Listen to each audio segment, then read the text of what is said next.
Everybody know that you're a threat. With the rest, let's go. We won't fit in your box. We don't quit, we won't stop. Ride us all to the top. We won't fit in your, we won't fit in your, we won't fit in your box. No, we don't quit, we won't stop. No, ride us all to the top. Whoa.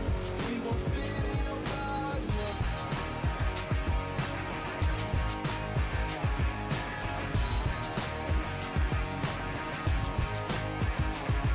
Look, I try to tell you we don't fit in your box. Why you try to box me and I got the key to unlock? I know the locksmith, optics, speak of the lots. I'm eating lobster, chopsticks, freaking the boss, you know. I'll never fit in where I go at. Ooh, boss talk like I'm Boaz. Ooh, why fit in where you know you can stand out still? They remember you more when you hand out deals. Let's go. We won't fit in your box. We don't quit, we won't stop. Ride us all to the top. We won't fit in your, we won't fit in your, we won't fit in your box. No, we don't quit, we won't stop. No, ride us all to the top. Whoa. We won't fit in your box. No. Don't box me in. I do my own thing. Spirit is right within. I got my own way. Father is not within. Look at the way that I do my ops again. Oh, better let me loose. You know that I got the juice. Everything I got to do. Words that I speak out my mouth, I gotta move. Oh, oh, we can't fit in your box. You're too cold and you know.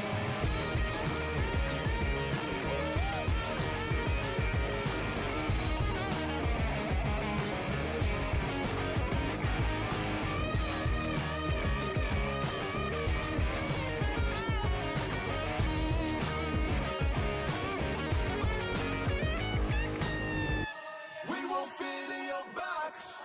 We don't quit, we won't stop. Ride us all to the top. We won't fit in your, we won't fit in your, we won't fit in your box. No, we don't quit, we won't stop. No, ride us all to the top. Whoa. We won't fit in your box. No. Thank you, Ben, for coming out tonight. My name is Sanhok. Let's go.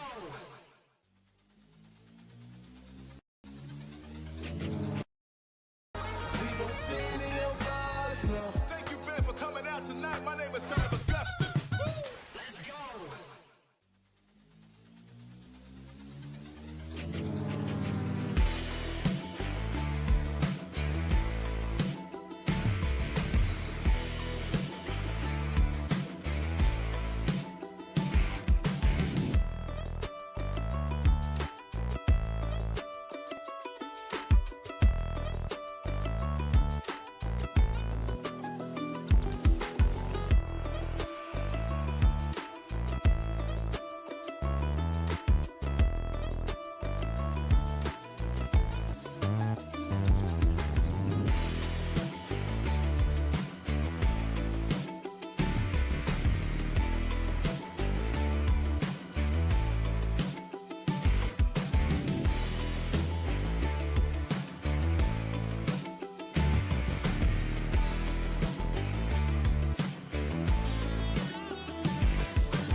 شوت M24 في همام للقوة للانتصار من زكريا. كروش جيمنج وحش وحش وحش.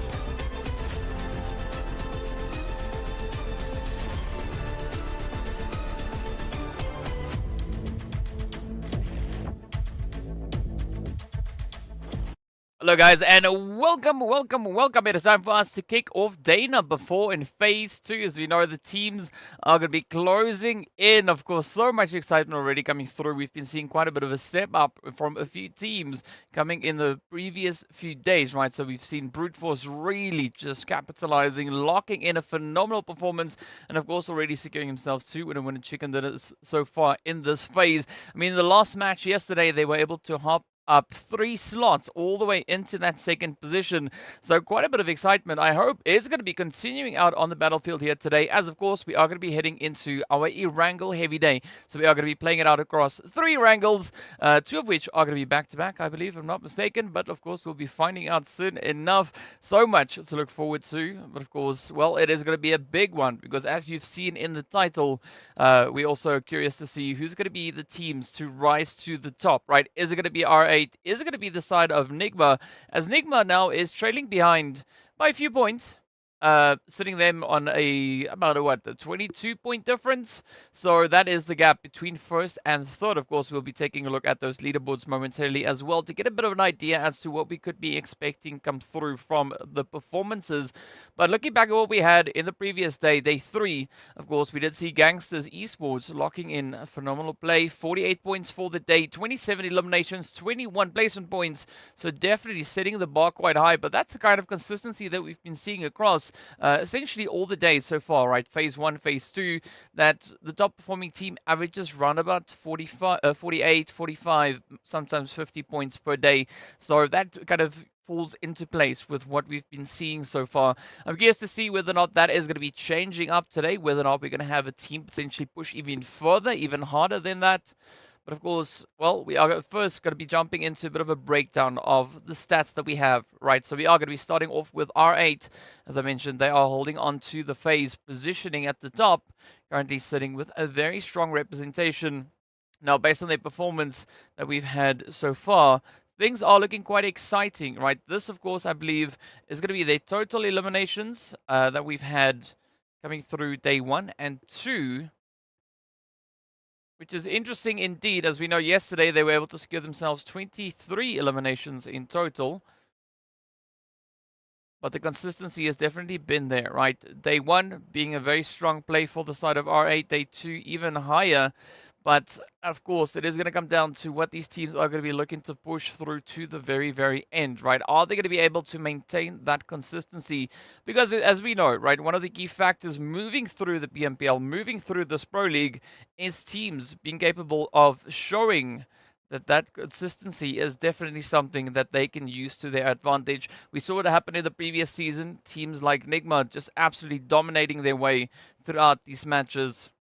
So let's see what that situation is going to be this time around, as we are going to be taking a look at a few other teams just to compare the stats, right? To give us a bit of an idea as to what today could potentially hold. Because as I mentioned, it is going to be a Erangel heavy day. And as we know, right, usually we do have a few pretty strong performers when it comes to that map.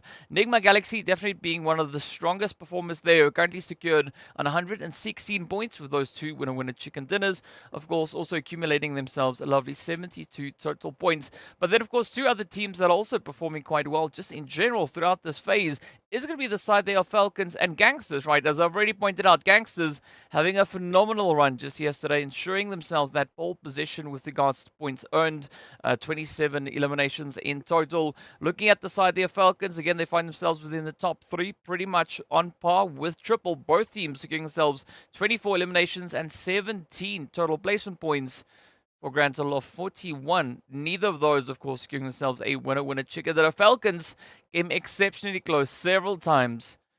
As if you recall, 2 maps, we saw them finish in that second position. Now, that must be quite frustrating, I would believe, right? Because they've been trying so hard to get that winner chicken dinner in. But who knows, maybe today could be the day in which we see exactly that happen. So far for this phase, of course, this was the phase in which we had the FALCONS secure their very first winner chicken dinner, right? The first bit of victory. Let's see if Date 4 would be the one where they could maybe be looking to push at least for that second chicken. I mean, other teams that we've also been waiting for, as I've mentioned, Brute Force, right? They've also been able to secure themselves those 2 winner chicken dinners. Gangsters, on the other hand, they on 2 chickens, at least for this phase, so they are definitely going to be feeling quite happy. Of course, sitting on 3 chicken dinners in total. But I think the main focus for today is going to be especially towards the side of Erangel. Right, Falcons performance that we've seen in general when it comes to the map of Erangel does leave a little bit of room for improvement to come through. Of course, they've been able to secure themselves 54 total points with 41 eliminations. Now, as we mentioned before, Falcons definitely not lacking with regards to the aggression, but I think the main focus for them is going to be that survivability, right? Making it up into those later stages, ensuring that they're able to capitalize on those placement points. But of course, then, as we've already been speaking about it, right, NIGMA Galaxy, they don't really need any introduction. As you can see, Lord, Rauf, Freak, and Koops coming through with some pretty strong, well, distribution across the board, right? Lord going to be locking in the most damage. And of course, you got Rauf taking the least damage out of the lot, with Koops securing the most eliminations for the team. And then, of course, Freak going through with the highest assist on that, 19. I mean, that is quite a contribution. And a very even spread across the board. I mean, Rauf quite selective with their engagements. But as you can see, Freak, Koops, Laura, and Lord definitely looking to just lock in whatever opening Rauf can create for them. So I think there's going to be quite a bit of pressure, especially leaning on their shoulders here today. As I mentioned, they've already been able to secure themselves those 2 winner chicken dinners. They are the strongest and most devastating team currently when it comes to Erangel. So let's see if they will be able to uphold that consistency. But a nice addition that we've also seen for NIGMA here is the fact that they've also now put a little bit of focus on that Sanhok performance as well. If you recall previous season, things weren't looking too hot when it came to the map of Sanhok. They were dominating when it came to Erangel and Miramar. But it's good to see that balance now being brought through, as NIGMA is looking to play a little bit more of a holistic approach here, right? Trying to cover as much as they can. And in doing so, that could result in a pretty formidable force, right? Because they could really look to strengthen their positioning with regards to points earned and everything that they can bring in, looking to get themselves as many bonus points as they possibly can moving into the finals. Because I don't think there's any doubt that NIGMA could potentially, and probably most definitely, would be making it all the way through into the very, very finals, as they're, of course, currently holding on to second place overall, right? Phase 1, Phase 2 included, and of course, with that third place position coming through for this phase. So there's going to be a lot to look at. Thank you so much for the comments in the chat there, Damar. Already, I didn't even say wassalamu alaikum, right? So, welcome to everybody. Hope you guys are excited to see what Day 4 is going to be holding. As, you know, we've been working through these stats, working through these breakdowns. There is going to be a lot to play for, as we know, right? After today, only one more day to go. Then it is the end of phase number 2.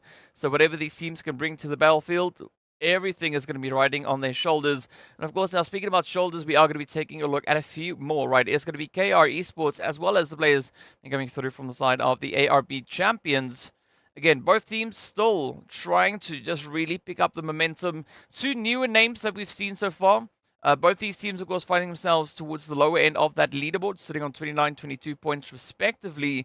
As you can see, ARB really capitalizing on eliminations, coming through on 24. But both ARB champions and KR-E-SPORTS, both of them have only been able to secure 5 placement points. That's it. Only 5. So the pressure, the heat is going to be there to see whether or not they'll be able to secure themselves a bit more of that continuation, right? A little bit more of the survivability, making it into those late stages. Because if we look at the work that they are doing with regards to eliminations, I mean, there's not much that they really need to put a lot of focus on with regards to that, right? It is definitely just survivability, making a few more challenging decisions, right? They're looking to open up that opportunity to get themselves secured into potentially like phase 6, phase 7, potentially even phase 8. As we know, right? Only from the top 8 upwards, that is where you're able to secure yourself a few of those placement points.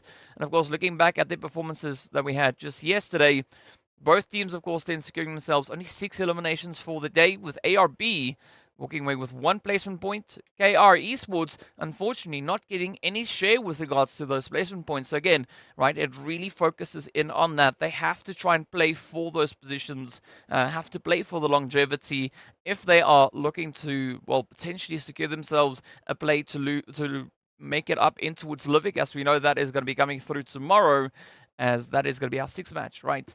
But only the top 12 will be able to find that opportunity to get themselves into a little bit of that Livik action. But of course, I mean, looking at the gap, it's not that vast. There's about a 40 point odd gap between that 12th place and of course where ARB champions and KONQUEROR currently find themselves situated. Another team that's also been really stepping it up, and they've had a really great day just yesterday, as I mentioned, going through with 41 points, 24 eliminations and 17 placement points, is going to be the side here of Triple Esports, right? Emad, Banda, Result, and Dam really locking it in yesterday. If you recall the last match of yesterday, they were able to secure themselves 11 eliminations for that 2nd place finish as well. So, I mean, I love what Triple Esports is doing so far. But all they got to do now is focus on that momentum, right? Again, lock in consistency, because that is the crucial part of league stage, is consistently being able to secure points. Sometimes teams get off to a little bit of a slower start, right? Not necessarily having that momentum right out of the gate, but the opportunity is there. We've seen it be the case for a team like Brute Force, who's really built it up, having a little bit of a challenging run through that 1st phase, 2nd phase, really just stepping up the ante, locking in that performance, and of course giving us a beautiful taste at that winner chicken dinner that Brute Force experienced just yesterday. Now, I want to see more of that come through, right? But I don't only want to see it for the side of Brute Force. I want to see it for so many other teams, right? As we've already mentioned. Triple, we've seen the players there from ARB champions. We took a look at KR as well. I mean, they've really shown that there is an opportunity for them. Right, that they possess the capabilities to really play a successful match. But now we want to see it just click into position even more so. Of course, speaking about points, right, we are going to be taking a look at the leaderboard for this phase. You can see R8 with a very comfortable 15-point lead ahead of the players there coming through from Brute Force, aka the Broody Fruities. So curious to see whether or not that gap is going to increase, or maybe if Brute Force is going to be looking to add a little bit of spice to the mix, right? Maybe try and contest the side there of R8 for that pole position. Of course, Slime Machine, the only team on this 1st page not having a winner chicken dinner. But again, it speaks to their capabilities, right? They don't necessarily need a chicken.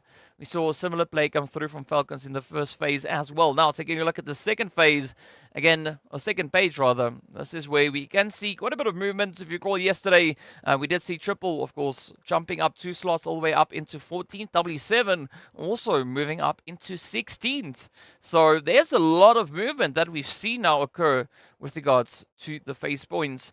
Of course, as we know, right, it is also then a bit of an opportunity to try and get that push onto the main running leaderboard. But the teams will have a beautiful selection of maps here to work through, as we are going to be starting on Erangel, heading over into Miramar before heading into our back-to-back Erangel. And then we conclude the day with a little bit of that sweaty Sanhok action. Nice rumble in the jungle indeed. So we've seen Sanhok really being a position in which teams can look to capitalize, looking to secure themselves a few more eliminations. Great opportunity to showcase a little bit of that aggression. But of course, speaking about aggression, we are going to be looking at the damage counters coming through here for NIGMA, GEEKAY, ONYX Ravens, R8, and Quest, as they have been really able to secure a very dominating play. Of course, those are our top 5 teams with regards to that Erangel performance, right? NIGMA sitting on 72 eliminations, GEEKAY coming through on 62, so already a 10-point difference. And then, of course, we take a look at the ONYX Ravens coming through on 57. We got the players from R8 sitting on 50, and then Quest sitting on 51. So those are also then a pretty good representation of what we could potentially see come through here. I mean, ARB Champions also surprisingly quite aggressive when it comes to Erangel, sitting on a beautiful 50 eliminations that they've been able to secure so far. But again, no winner with a chicken dinner just yet. So you can see that they are definitely working with regards to those placement points, trying to add even more to the tally. But it is going to be a tough run. It is going to be a tough push. As we know, this lobby is not going to allow for any mistakes really to come through, right? Whatever these teams falter on, they could potentially get quite punished for that, as the opportunity is quite strife then for the rest of the lobby to really look to lock it in, capitalize, and, well, of course, secure themselves those points. But I'm curious to hear what your thoughts are, as we are going to be closing the gap, right? Getting ready to hop into our very first Erangel of the day. Do you think that today is going to be that opportunity for our strong performers on Erangel to continue with their bit of a rampage, right? A bit of that domination? Or could we potentially look at a bit of a setup, right? Another team that is also yet to really step it up with regards to well, the performance that we've seen with regards to placement points when it comes to the map of Erangel is going to be a team like NASR, for instance, right? Only 14 placement points, but they definitely don't lack with regards to aggression. 54 eliminations. I mean, that is more than what Quest has, and Quest sits on a grand total of 85 points that we've seen. So there is a lot of opportunities, as we know, right? Erangel, heavy day. A shout out there coming through for Twisted, saying Twisted, inshallah. Well, let's see whether or not Twisted is going to be the team to step it up. A very interesting statistic coming through on their end as well for Erangel, sitting with 16 eliminations, or rather 16 placement points, and a lovely 38 eliminations in total for a grand summary of 54 points, right? Falcons sitting on exactly the same. So we want to see a little bit of that upset coming through. Another shout out coming then in for the side of NIGMA GALAXY.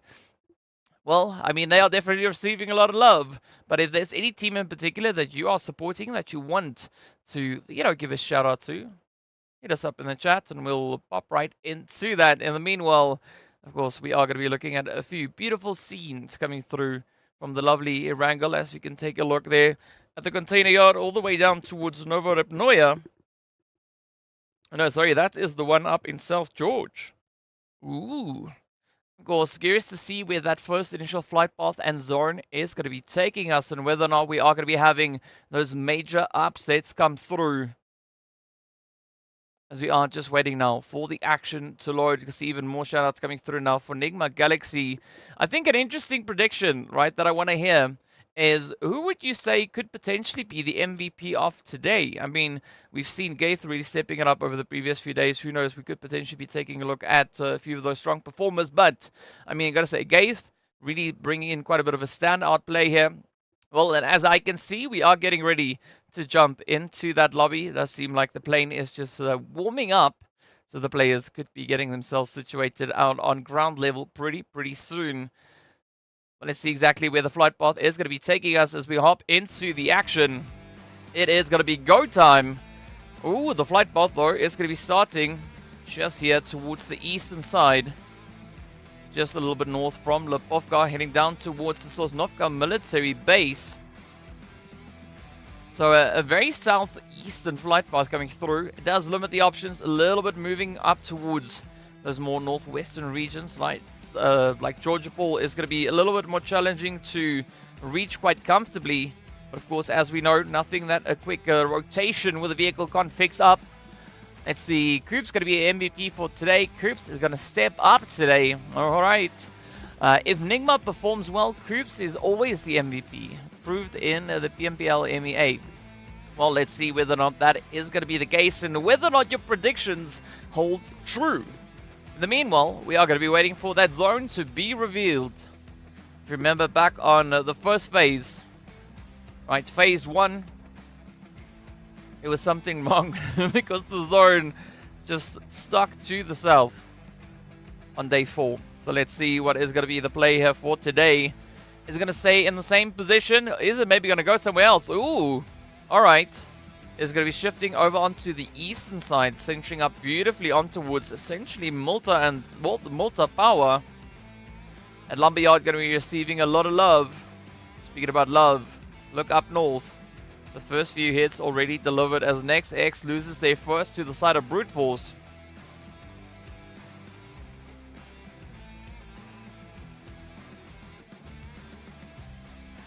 Right, so the teams held within the zone, right? NASR, IKURD, Twisted, Vision, all sitting quite comfortably with a lot of space dispersed amongst them. it's on the edges where we can see quite a bit of that contention now coming through. And I think that is where we are going to be having a lot of that carnage as well now, really starting to feature. As it is essentially going to be a, you know, a very crowded position to play through, especially looking up towards the northwestern side with the ONYX Ravens, Brute Force, Next, X Falcons. We do see GEEKAY, KR all holding within the vicinity there.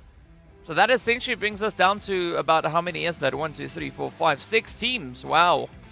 Yeah, that is going to be hella sweaty. Of course, now NIGMA having a luscious stroll over onto Pachinki. No one going to be venturing in there. We did see a bit of contention coming through on towards that western bridge as well with Conqueror, Iraq, and R8.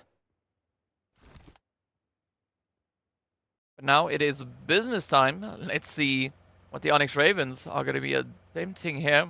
I mean, as we know, Brute Force, they can't resist Severny.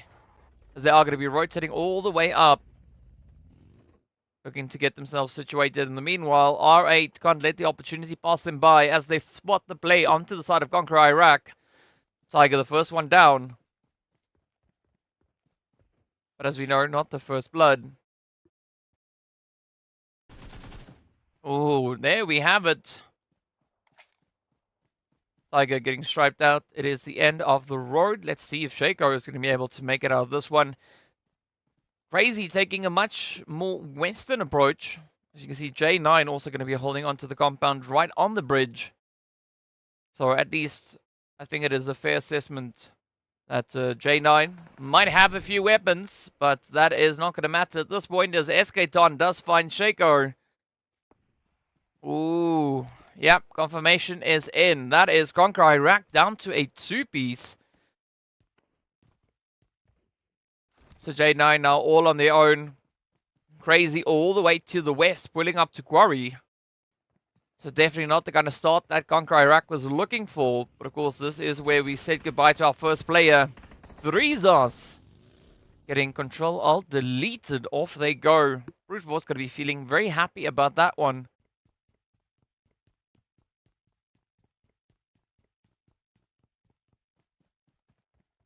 But now comes the maybe a little bit painful play, right? Conqueror really going to have to try and get a bit of a master plan going here, as they have very, very limited options. Speaking about options, though, it is going to be NASR. Oof, rotating closer and closer towards the edge of that lovely lumberyard that we've got just up the hill. But again, NASR needs to be careful, because if they venture a little bit more towards that eastern side, they are going to put themselves in line of sight of vision. And of course, AZ could also bring in a bit of a helping hand there from the twisted side. And if you're wondering rather where RTG, Slime Machine, Triple, and W7 are, of course, they are in Group E, so we're not going to be seeing them play this first match. They'll, of course, be joining us back on match number 2 as we venture over on towards Miramar. Ooh, but speak about an interesting position is going to be Saif, though, up on the roof, right up in Lumberyard. Again, a little bit of noise over towards the Wizard Towers, you know, just ensuring that the trees keep themselves in position. I mean, there's nothing like a tree just, you know, randomly leaning to the left. You got to ensure that it stays upright. You know, just fire a few warning shots and that tree will behave.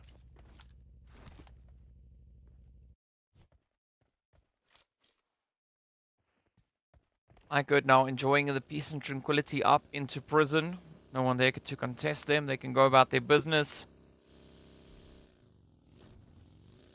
Speaking about business, it is going to be the side here of Besikta. Also now, the steady rotation in the direction of Milta, as is Twisted. So you could see a nice bit of contention. A nice little bit of that aggression coming through as well.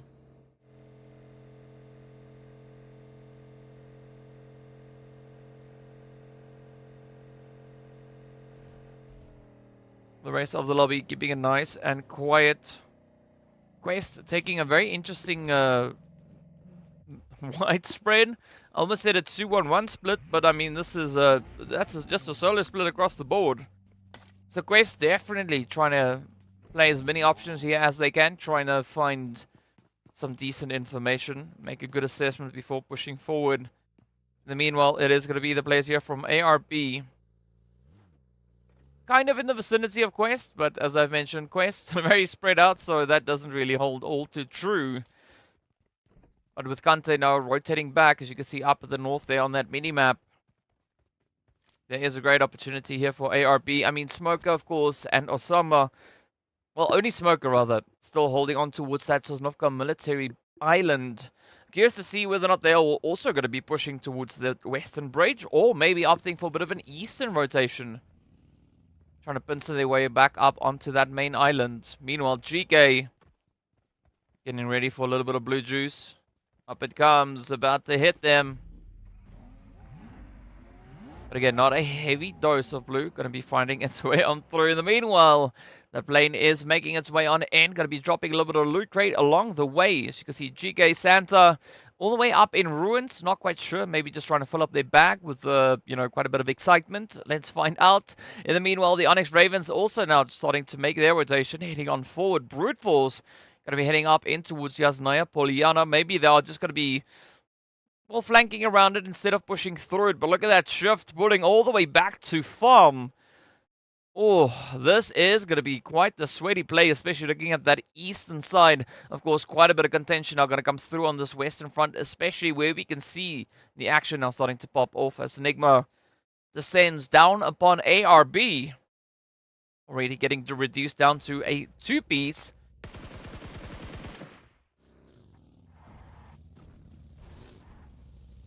But Osama yet to rotate up. Or the Smoker yet to rotate up. Coming just across that western bridge. Finding themselves in the company of R8. As well as one of the players then coming through from CONQUEROR. But now this utility could find its way on down. Oh, Osama. Very fortunate. Freak not knowing their exact whereabouts. It does seem like CONQUEROR now also been taken down to 1. So J9 is going to be the final contender left to carry that CONQUEROR name on forward. But Coops could spot them out. As that health bar slowly ticking off the blue zone, doing its thing. Osama now having a bit of an opportunity here. As it does seem NIGMA not going to be all too concerned with pushing through. But of course, well, with Lord on the off angle, I have to low-key swallow my words.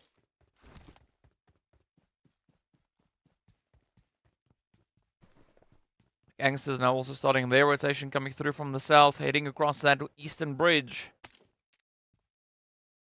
I think this position here for NIGMA is kind of exactly what they were looking for. I mean, so many teams still in transition, trying to get themselves secured towards that zone. R8 also they got to come moving on through. So several opportunities here for NIGMA to really try and capitalize. I mean, Quest also just a little bit further up north. So if R8 misses out on this bush, which is not going to be the case, they could also find themselves rotating all the way up into Quest. Meanwhile, CONQUEROR Iraq will be our first team to go warm up that lobby. Twisted will have the chicken in this match. That is the prediction that we've got coming through. So let's see if that is going to be the case.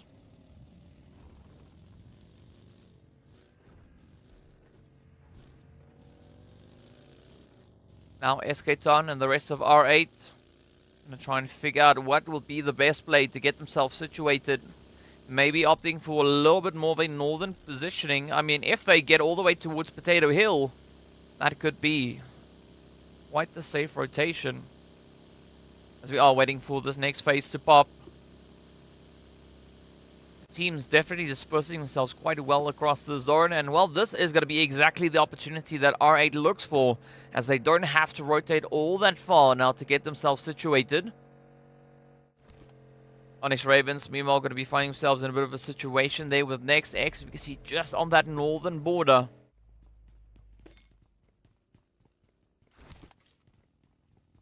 Predictions coming through here as well. NIGMA, GEEKAY, Vision, Twisted, and Next X. Ooh, Wolf with a very interesting call. I mean, Next X now holding on to a 3-piece. They are situated up north. So it might not be too crazy of a call to make, but of course we'll have to wait and see whether or not they are going to be able to find any success and whether that will actually be on the cards for them. In the meanwhile, taking a quick look back, Saleh getting found there by Dexter. So easy elimination coming through for the side of NEXX. Meanwhile, it is going to be Vision and NASR. Ooh, getting into a bit of a tussle. Vision going to bite the bullet. Down they go. 15th place with not a single point.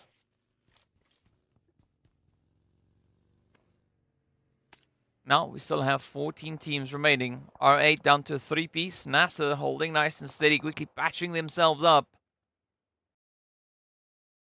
But KR could definitely look to capitalize here. Ooh, down goes Smoker. ARB now in a little bit of trouble. Down they go to a solo. Quest, I'm quite curious to see how they're going to look to play this western positioning, because we've got Brute Force to the north, ONYX Ravens to the south. I mean, they have the advantage, or the line of sight, rather, down onto the ONYX Ravens. You got to watch out for those sneaky Broody 40s. Ooh, Alahaje now getting met with a bit of a spray. Adar, though. Good response from Easy. Good to see that Quest keeping their head on a swivel here. Easy with a beautiful preemptive positioning. Getting that spidey senses tingling, right? Oh. Mur just getting saved by that compound. Of course, now the shots that we can hear coming through is from the side of R8 all the way to the east. But still, the pressure is going to be holding on to Brute Force. So far, they find themselves about the lower half of the board with regards to Erangel performances. Coming through with 39 eliminations and 20 total points.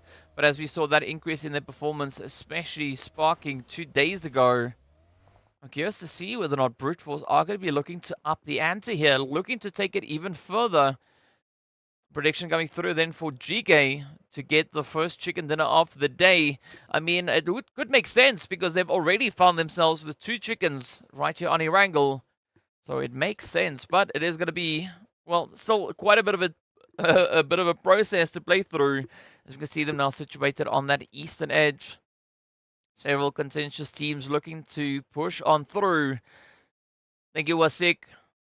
That was sick. Thank you so much.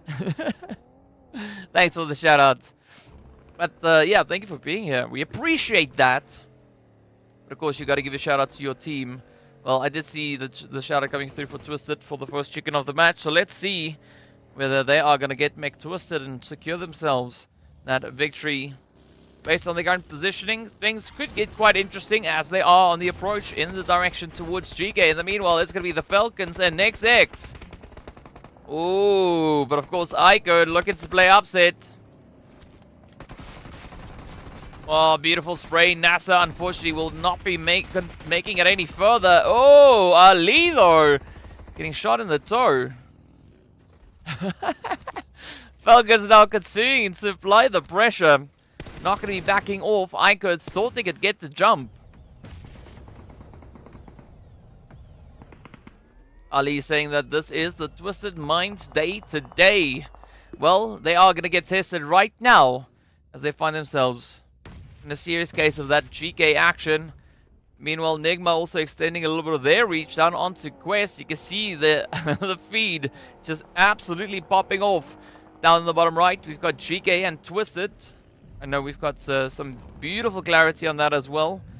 But of course, just look for the colors. That works. In the meanwhile, we'll jump to it. As you can see, Twisted. Oof. A very tricky spot to play. GEEKAY holding on to a 2-piece. Yeah, no, unfortunate. With Santa just playing a bit of Grinch there. Getting the eliminations, and that is the end of Twisted. Now GANGSTERS going to be looking to play upset. Could this be the one to cook it out? Santa trying to hold nice and steady. But again, the contentious is there. Oh, but Gaze not one to be messed with, but GANGSTERS really quick on the response. Walsh now just locking it in. It's down to Hope. Oh, and GEEKAY run out of hope as they go down. At least 5 eliminations up. Now KR going to be looking to capitalize here. So GANGSTERS rushed in on the side there of GEEKAY. Looking for a bit of an upset. Now they feel... Well, they get a little bit of that repayment. Right, getting a little bit of their own medicine potentially getting dialed up. But Besikta down. Doesn't halt that initial push coming through here from KR. Can appreciate the effort though. Oh, Hassan with a beautiful spray. Definitely the MVP for KR-E-SPORTS. Alright, so 1 down, 2 more to go. Kevin, Walsh holding nice and steady. Jafar, unfortunately, can only look on from the lobby. Oh, but now NIGMA. NIGMA playing the upset here, as we did see Lord and Freak also sneaking in a bit of a cheeky trade. But I mean, a great opportunity here for NIGMA to try and capitalize. They've got a very centered up position. Meanwhile, up north, things are not looking all too great.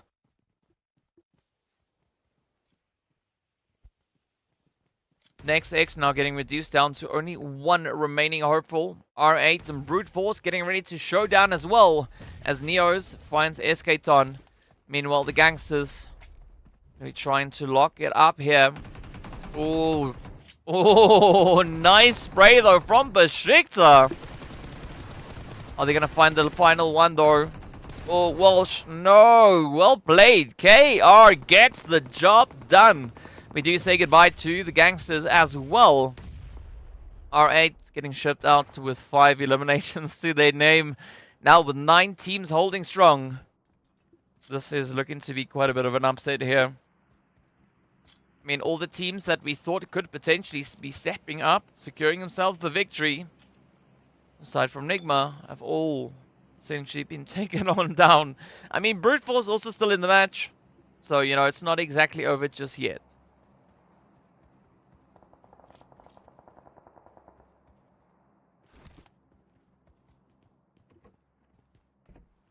Alright, ARB champions. Gonna have to settle for bag of donuts as they don't find themselves any points. Just being shy of those placement points. But look at NIGMA already up on 10 eliminations. Hitting double digits out of the gate.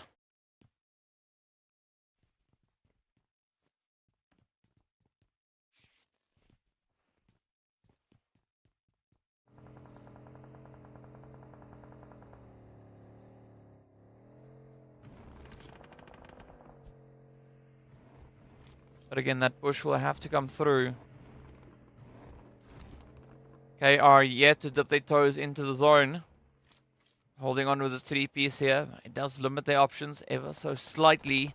Oh, but a great spray though from ONYX Ravens. All the way onto Prepod. Now that is, of course, erupting over on the western side. Oh, AWAM, AWAM. Let's see if Lord is going to be able to hit anyone with that. Oh, I'd be super, super careful. Meanwhile, Golden is going to fall. Lord does find Ali. Headshot out of all things.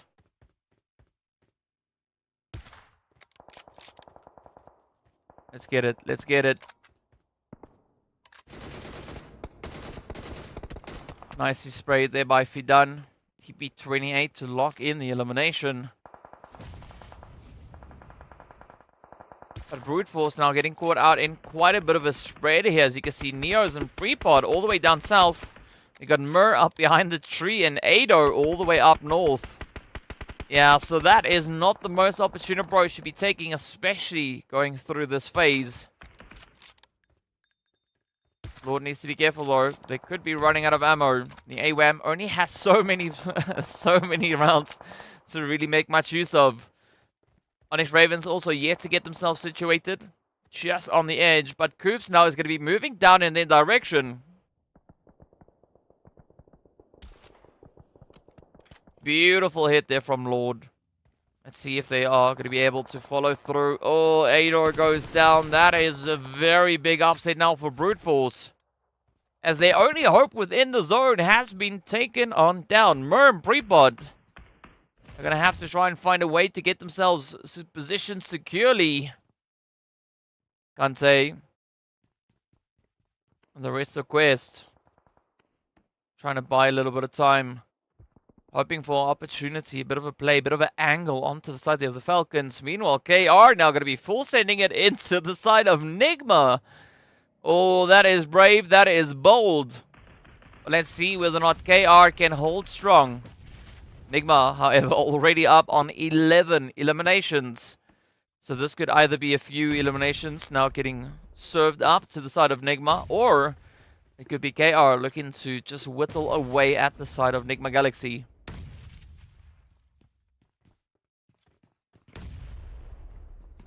Oh, good placement. Unfortunately, Freak doesn't get it just yet. Lord, though, already hitting 600 damage. Oh, laced by Scoops. That could be quite a bit of a saving grace, but up north, things are not getting any easier. As you can see, Quest, Falcons, and Raouf holding steady.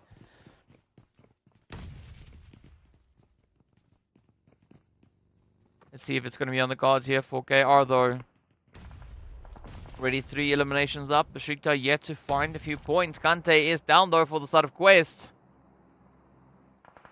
But Quest now pushing a little bit more to the west, trying to flank their way on through. Down goes Scoops. So KR securing themselves that 4th elimination.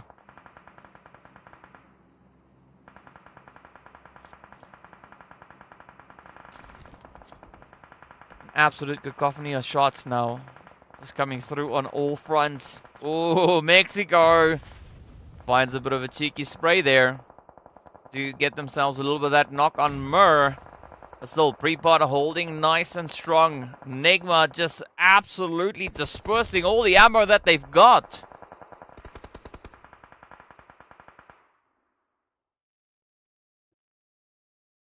Quite a bit of a heavy hand coming through from the NIGMA side. Quite relentless in trying to secure those sprays, and with that easy, does send Mexico up in a poof of smoke. As the vehicle is not going to survive. Now Prepot trying to make their push. Oh, but it is very, very costly. Down they go. We are left with only 6 remaining teams. NIGMA now sitting on a very comfortable 12 eliminations.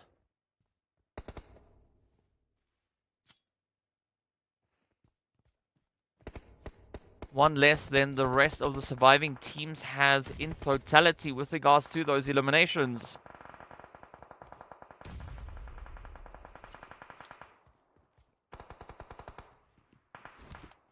But let's see who is going to be taking this final push. I mean, KR, Quest, ONYX, Falcons, all looking pretty strong. Still having 3 players across the board. NIGMA also still having 3 players up. So very even odds. But again, it's all going to come down to how these teams are able to utilize the available space, the angles, and of course, well, the rotations. As the ONYX Ravens are yet to get themselves secured moving forward. But again, the only team towards that southern side is going to be applying quite a bit of pressure. There's going to be a very clear line of sight. Essentially, KR and NIGMA now just gatekeeping towards the south. Meanwhile, the Falcons, Quest, and IKURD. Oh... yeah, there we have it. IKURD out in 6th, only 2 elims up. Now comes ONYX Ravens, trying to rush it on forward, but unfortunately so many barrels now pointing in their direction. Not going to be a very easy push. Oh! Vigor's getting reminded that if you make too much noise, someone is going to find you. You got to always watch all the different angles.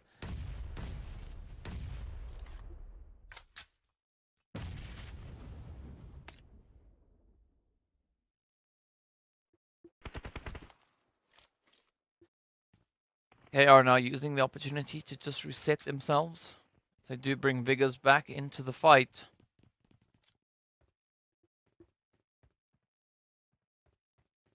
Still a tough play towards the north, as Quest and Falcons have to decide who is going to be allowed to move on forward as we wait for this next zone to be revealed.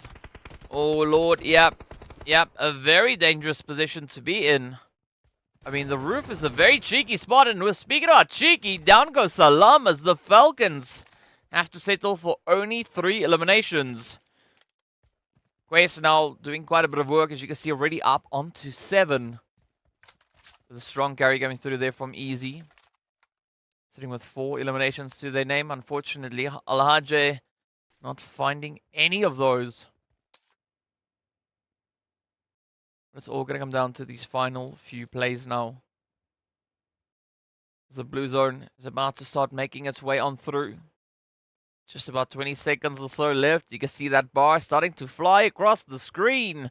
That means only one thing. Chaos, chaos, and a little bit more chaos. As Quest are yet to get themselves secured. Beautiful spread coming through here from NIGMA. Opting for that 2-2 coverage. Oh, Rauf Lord, a very formidable front to go up against, and Quest now experiencing that first hand as they've essentially been reduced down to Easy. But not quite sure if Easy will be able to carry the team through this. NIGMA already up on 12 eliminations. And this could be that final few moments left for Easy as the utility is out. That is it. There's a slam dunk.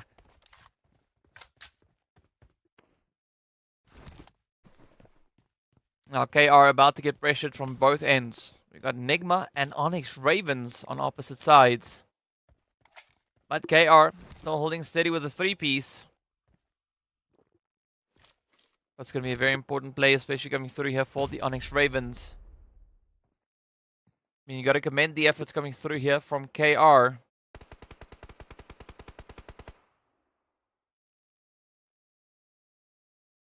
Definitely one of those teams that we said needs placement points, right? Yesterday, they didn't find themselves any placement points. Already now, they are going to be either getting 5, 6, or 10, depending on where they'll fall.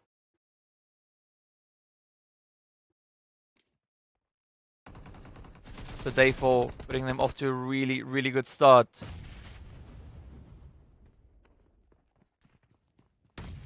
ONYX Ravens are now going to be utilizing that slight little bit of ditch they have to work with. As we've now hit that 9th stage, right? There's not going to be any more zones. All it is blue closure. Forcing these teams closer and closer together. Very limited with regards to the options. Now Saad, Lath trying to push on forward. Are they going to be able to find it though? Absolutely bombarded by utility. It's going to be Lord sending it through the window, and down goes KR. ONYX Ravens. They're going to be pushing up into 2nd potentially. I mean, going up against such a formidable force here. 15 eliminations coming through for the side of NIGMA. 5 to the side of the ONYX Ravens.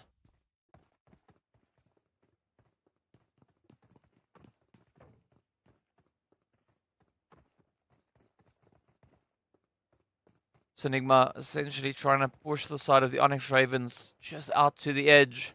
But they know with the blue zone closing up, ONYX will have no other choice other than trying to get themselves secured into this next safe little spot. But here we go. The mollies are out trying to close up that door. NIGMA looking to steal those final 2 eliminations. Lath now trying to out-heal the blue, but it's not going to be on the cards. Down they go. Saad trying to hold steady, but the blue zone just does its thing, and there we have it. Saad managing at least to lock in a spray before getting wiped on down. But NIGMA Galaxy will reign supreme as they secure themselves the first chicken of the day. Doing so with a glorious 15 eliminations to their name. What a run indeed it has been. I mean, NIGMA Galaxy, just, you know, from somewhere else, right? Maybe they're from outer space. Who knows? I mean, that was almost out of this world. Not exactly. I mean, still a very impressive win with a chicken dinner to come through. But you got to commend the side there of NIGMA, just utilizing the space, utilizing angles, showing the dominance, and with that, securing themselves that very coveted winner chicken dinner. So phenomenal run on their end.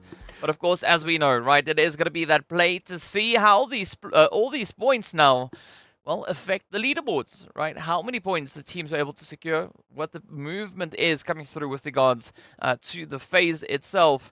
But of course, well, it's all going to come down to the next few moments. Great start though, NIGMA, setting the bar quite high as to what we could be expecting to see come through from them. But of course, also, if you look back at what we've seen from NIGMA in previous phases, also previous seasons, the moment they start the day off like this, it could be an NIGMA domination, right? That could be the name of the day. Who knows? Of course, well, they will have ample opportunity to really prove themselves. And of course, they are going to be playing match 1, 2, 3, and 5. So lots of opportunities for that to make its way on through. But of course, now, as we know, right, the first match done and dusted. RTG, Slime Machine, triple. And of course, the side there of W7 not having the opportunity here to prove themselves just yet. But meanwhile, all the other teams did, right? NIGMA Galaxy, the glorious 25-pointer. ONYX Ravens to give themselves 11 alongside Quest. And as we look down, it is going to be 5 points on board for Brute Force, R8, as well as GEEKAY. But R8, GEEKAY, unfortunately, not being able to secure themselves any placement points. Instead, just relying on those eliminations. And unfortunately, ARB, Vision, and Conqueror Iraq will have to take a stop at the donut shop, as it's going to be nothing but air for them. But, you know, that's the first match. Not much that we can say about that. Of course, what we can do is take a look at a few of the amazing replays. A few of those hot, contentious moments coming through. So I'm curious to hear from you guys watching. What was your best moment in this match?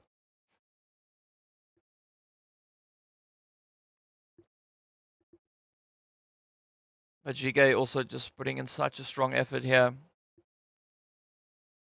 Trying to flush it out. I mean, securing themselves those 5 eliminations definitely does go a long way. I mean, but I think my main concern here for Brute Force was the fact that they were playing such a wide spread. I mean, sure, they made it into placement point territory. They got those 4 eliminations. But not quite sure what the plan was by taking such a wide approach to the late stage. Of course, then meanwhile, taking a look at the damage markers is nearly going to be 2,600 damage coming through there for the side of NIGMA Galaxy. Quest going to be walking away with 1,600. R8 just narrowly making in here with 970 damage markers on board. I mean, that is almost the same amount of damage as Lord was dealing out in this last match. Of course, Lord coming through with those 6 eliminations. Good to see Saad just bringing that consistent finish in with the utilities. And then, of course, well, Brute Force at least getting the greatest distance all the way up from Severny. It makes sense, right? Looking at where they dropped, how they rotated. Yes, 13.6 kilometers. That is quite a bit of distance, especially on a map like Erangel, but well done to them nonetheless. And, of course, we did see, I believe that was AZ coming through with the longest hit. Again, some very restricted plays coming through here as the teams were up close and personal a lot of the time. Of course, that is why that range hit is not that far, only 295 meters, I believe. We've seen shots coming in round about that 400 mark. So, yeah, very impressive range hits that we've seen so far. But that is now going to be another opportunity over onto the lovely Miramar, as we are going to be moving into a map that allows for a lot more of those snipey hits to come through. But of course, as we know, we are going to be loading up the action. Meanwhile, we need to see exactly what the overall rankings brings with regards to any potential changes that we could have with regards to, you know, the team's positionings. Well, I can see a few shifts, and hopefully we'll be able to talk about those once we make our way into the overall standings. But again, right, first match ticked off. So much to play for. Speaking about the points, let's take a look at them. As we see R8 still secured up in pole, but NIGMA looking to close the gap as they now jump up into second. Only 2 points away. So glorious run on their end. Of course, as a result of NIGMA moving up, Brute Force got shifted down. Quest also then moving up into fourth. Essentially swapping places with the GANGSTERS. And then, of course, well, one of the other biggest shifts that we will see is over on towards the second page, with GEEKAY now hopping all the way up into 9th. Of course, they started off in 11th, so a good bit of a progression coming through there. KR NASR also making a beautiful upward trend. So we love to see these shifts coming through.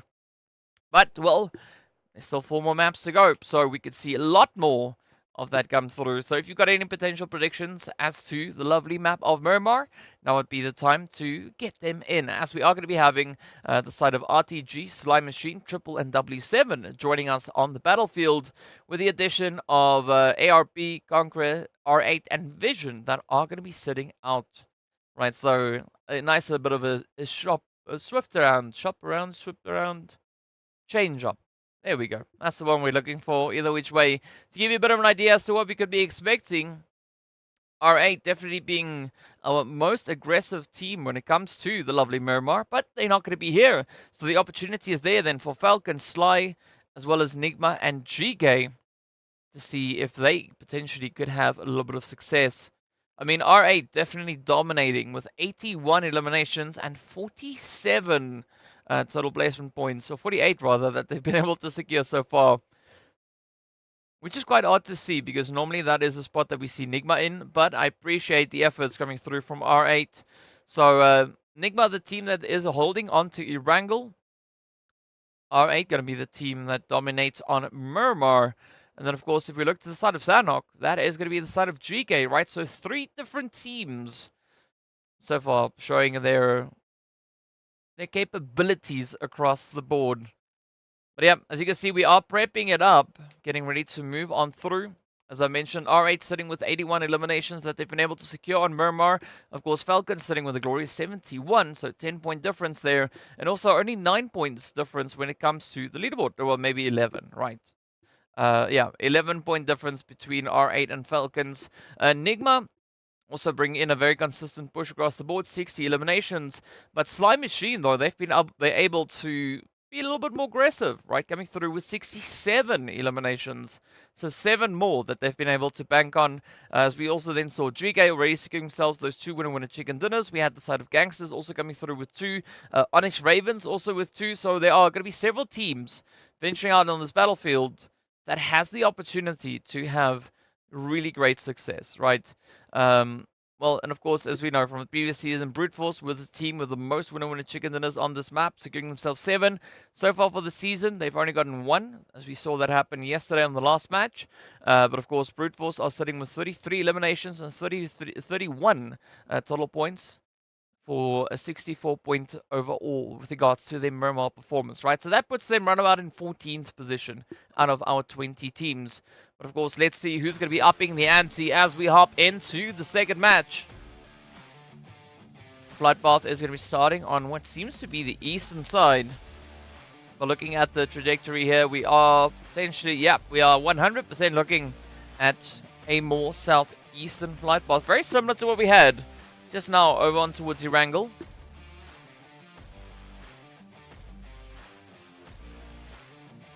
But let's see if that zone is going to be complementary to that flight path.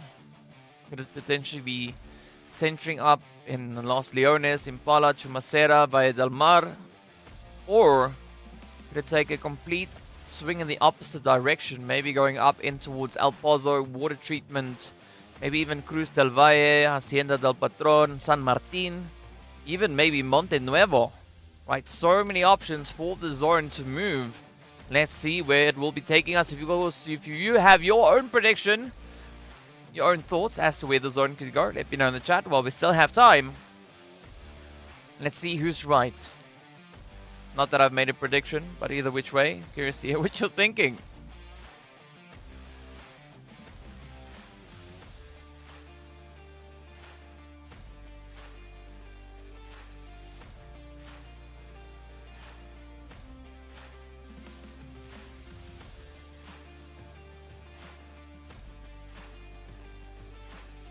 Right, well, the answer to the zone is going to be all the way down to Chumacera. A little bit of a Chumacera, Ladrillera, Monte Nuevo, Valle del Mar.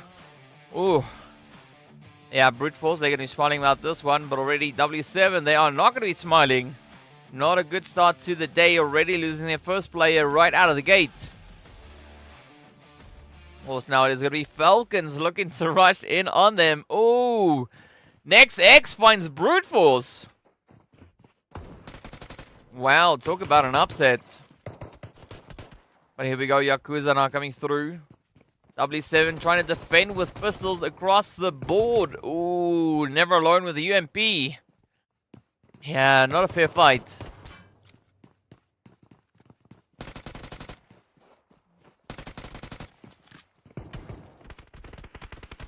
Oh, yeah. No, this could be quite a bit of a troubling play here for W7. They are down to 1. I mean, you got to give it up to Walid, trying to defend while only holding onto a pistol. That, of course, going up against an M4, a UMP. And then, of course, when we add a little bit of that twisted flavor into the mix as well.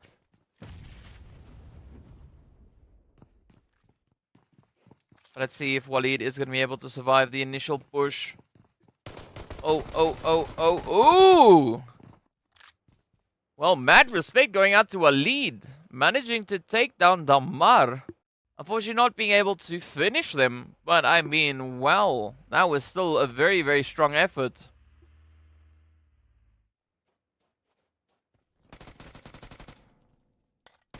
Good push coming through here from NextX as well. Crypto getting spotted out as the Falcons have that eagle eye accuracy, right? Spotting pixels out of place from miles and miles away.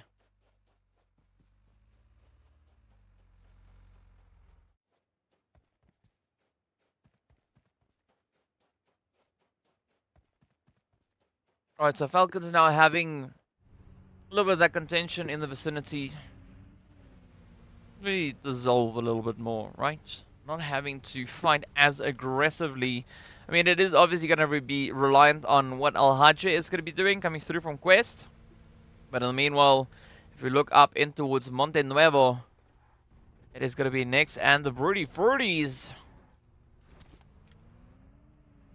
But Brute Force already down to a 3-piece. Adar got found, as we saw those sprays from a little bit earlier. Up comes Al-Hajj. Trying to fire a few of those warning shots into the side of the Falcons. But the Falcons, well, I mean, they want to go for Cruz del Valle. So, an interesting push. As this kind of looks like a hearse. But sure, we'll go for it regardless.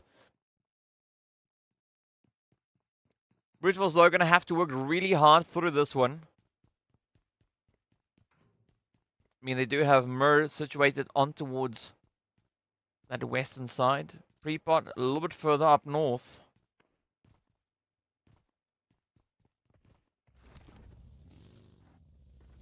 But not the most ideal start to their Miramar.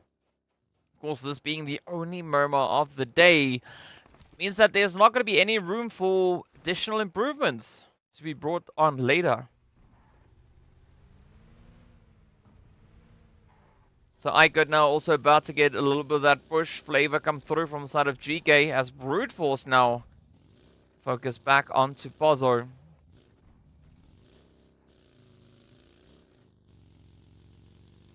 Drop location they know very, very well, and that is what they're going to opt for. Meanwhile, NIGMA rolling through on the southern edge.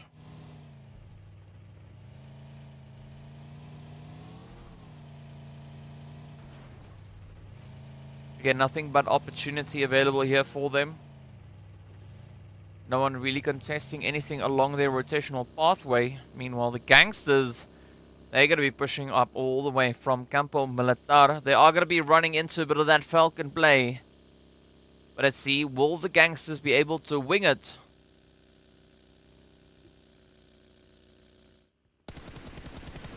Oh, the sprays are there though. Falcons, they are ready. Locked and loaded as a buddy goes down.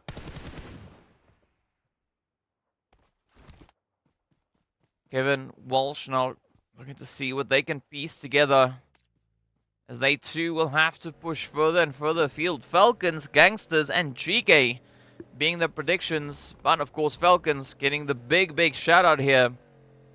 I mean, as I mentioned before, statistically, they are the strongest team currently in this lobby with regards to Miramar. Only being beat out by the side of R8. But as we know, well, R8 only going to be joining us back in match number 3. So this is their opportunity, their time to shine. They've already secured themselves 5 eliminations.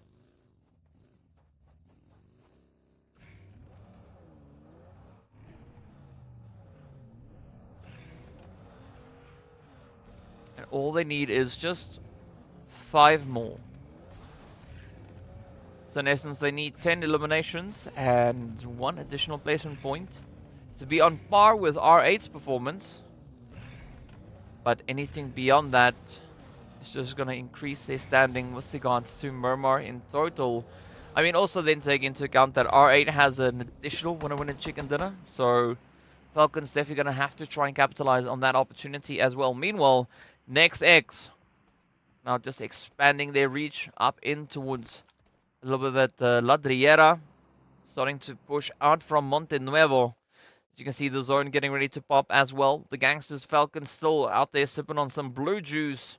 So they've got quite a rotation yet to pull through to get themselves all the way down.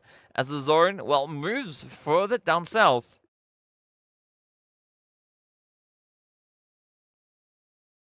Now, the last time we saw the zone pull into this region, teams in the position similar to where ONYX Ravens and IKURD kind of find themselves, those were the more beneficial positions to play from, right? That is where this success really locked itself in. Speaking about success, let's see what will be on the cards here for Triple, as they have to try and push either alongside NIGMA or through the side of NIGMA to get themselves situated. Meanwhile, GEEKAY, ooh, I think I'm with a bit of a play now.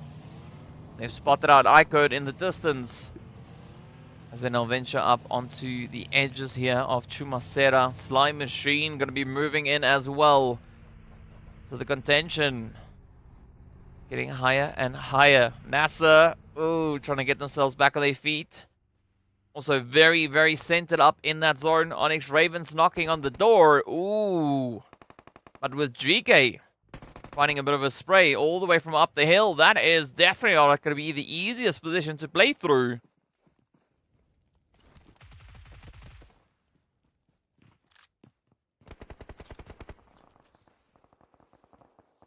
Batika, Bashikta, whichever one. You know who I'm talking about. That player over there.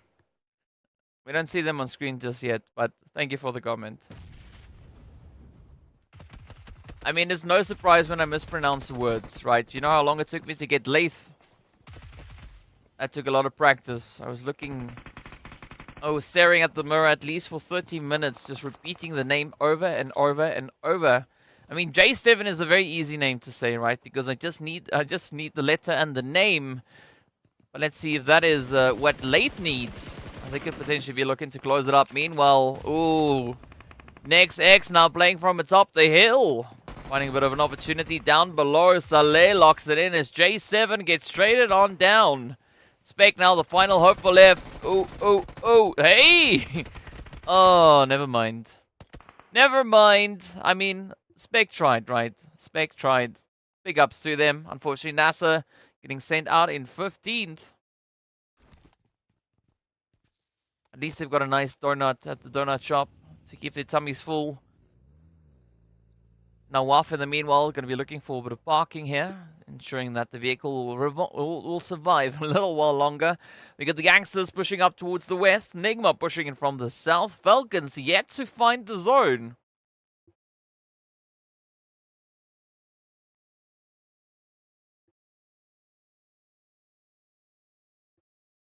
But now we wait. We wait for that next pop to come through.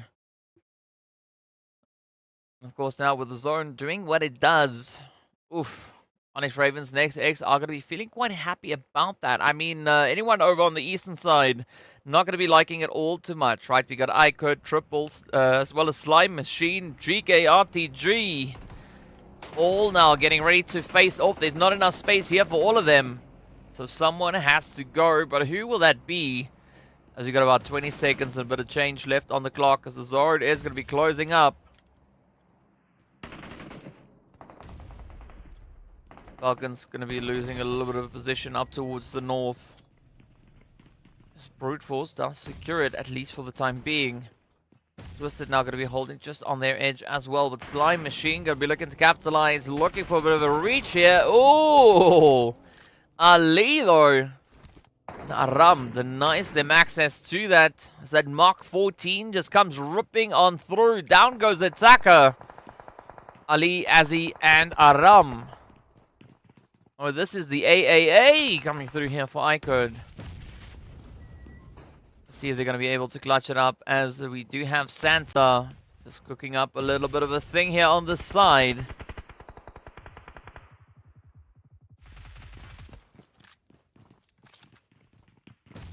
Alright, Golden now getting brought to their knees. Does change things up ever so slightly for the IKURD side. Of course, Steezy. Oh, still in their midst here. That could be quite a bit of an upset. Look at GEEKAY just playing that spread. Santa, Gaith, Hope, and Ragnar. The slow, steady encroachment coming through here. Definitely got to watch out for Gaith on the front line, accompanied by Santa. I think that is going to be quite the difficult one to defend against.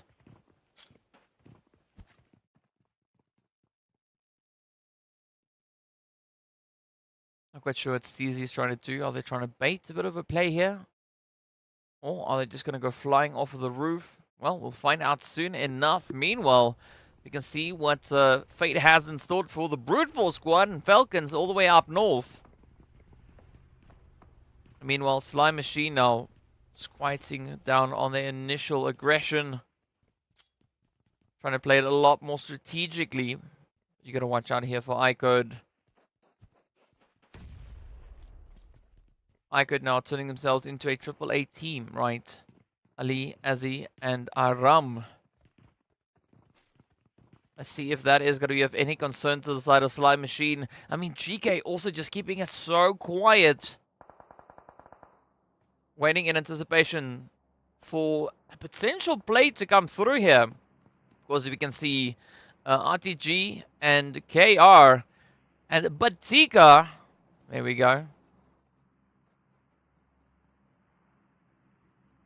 Over on towards that far eastern edge. Also having quite a bit of ground to cover. Speaking about ground, Pablo now grounds Mur. As the shots come through and down they go. Brute Force down to Neos. Oh, of course they're going to be going up against Crypto. The push comes through. Who's going to be able to survive this? Neos are trying to catch up. Oh, beautiful spray. Oh, and it's short-lived. Dadino and Evo Station coming through with a rush, and that is the end of the Brute Force squad. Slime Machine also going to be feeling a little bit of that pressure.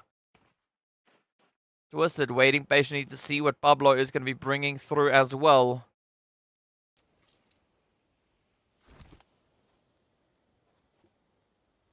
Falcons doing a really good job so far. 7 eliminations up, definitely leading the board. But is that going to convert into success? Of course, they still have to find a way to get past the side here of Twisted. And that blue zone is going to come tickling up at their heels.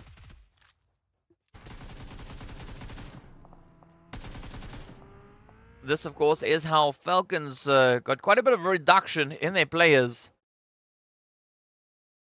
Beautiful aggression from the Brute Force end. Meanwhile, the standoff continues. But the blue zone is not going to allow too much of that. Oh, the jump shots are in, and Steezy goes right on down. Now, of course, 13 trying to clutch it up. But again, not the easiest line of sight. As IKURD prepping for that push to get their bunch right back into the zone. Oh, yep, they will be denied access though. IKURD getting sent away with 2 eliminations. Now Slime Machine down to 13. Let's see whether or not 13 is going to be able to make it back in towards the zone.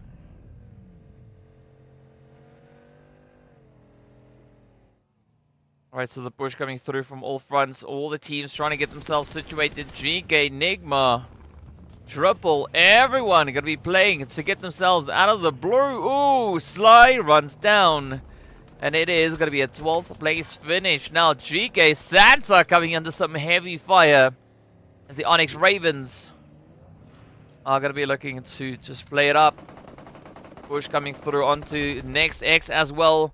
Coops and Lord waiting on that southern edge. Oh, wibble wobble, but it finds Dexter. Coops, there it is. Now the rest of next X really having to lock down all the defensive positions they can find here.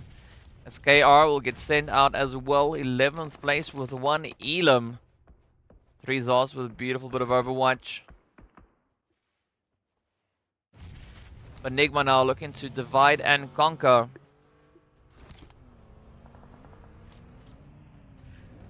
Was now hearing the vehicles coming into play. Does really spark quite a bit of movement on the NIGMA side. Gonna try and see if they can maybe capitalize on a little bit of an upset here as well. Unfortunately, the terrain is going to be working in favor of next X.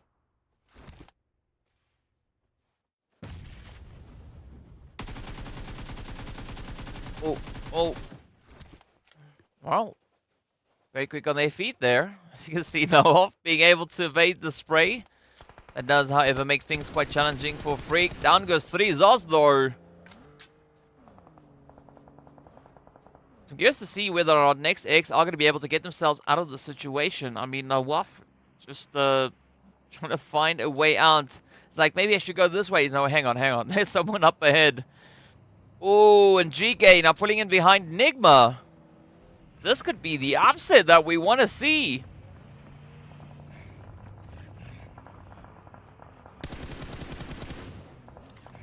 Alright, so this is where it all starts.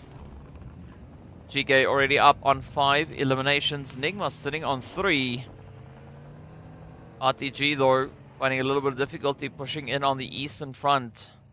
But GEEKAY having a bit of an opportunity. Now WAF could play upset here. I'm not quite sure if Gaith is aware. Well, they are now. Oh, yeah. Well, good try. Good try coming through from Nawaf.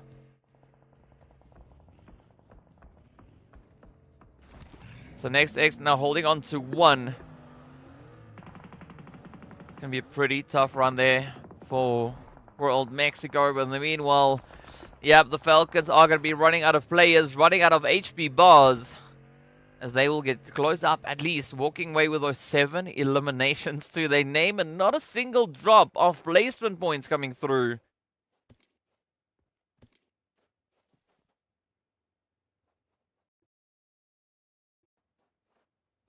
I like this play coming through from Quest. Easy Al-Hajj on the front line. Ooh, rather on the back end. Holding that backline positioning. Nice bit of Overwatch.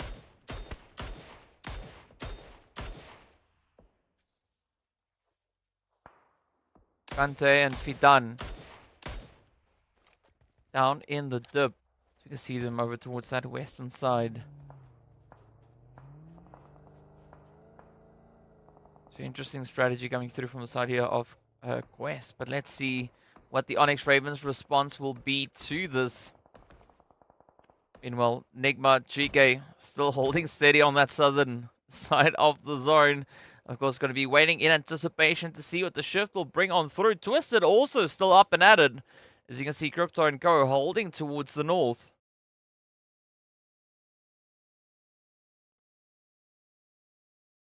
But the zone shift could be the big determining factor in the success for either of these teams.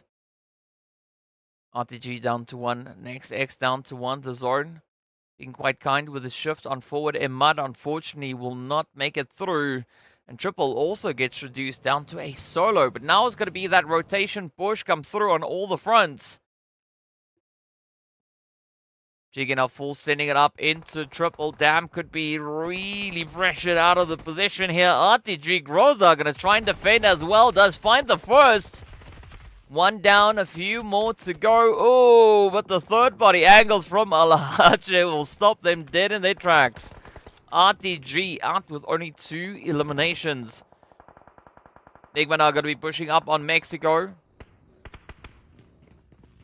Quest pushing forward onto with Saleh. Oh, here we go. This is going to be the play.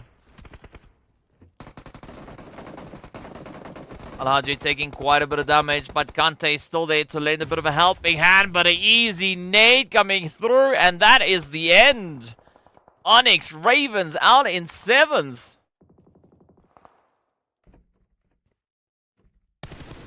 6 teams now left to fight it out to the finish. Mexico with a good defense so far. Managing to find the head up into Lord. Oh, but now it's going to be that push coming through from NIGMA. Freak out in the open. Mexico, down they go. AKM for the win.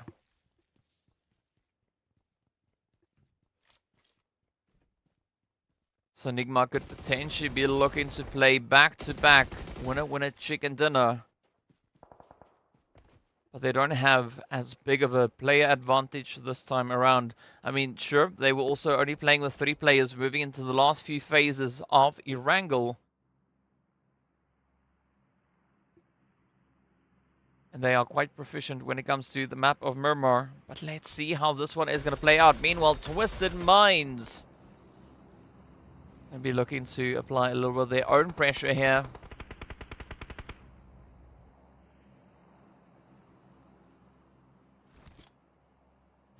Again, not looking to overextend, but it is going to be Evo Station and Crypto holding nice and steady. Beautiful duo combo.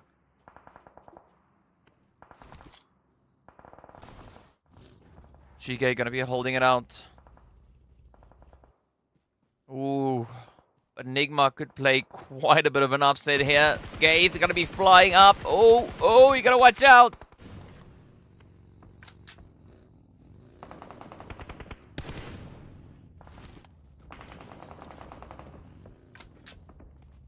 GEEKAY, though, very quick on those reactions.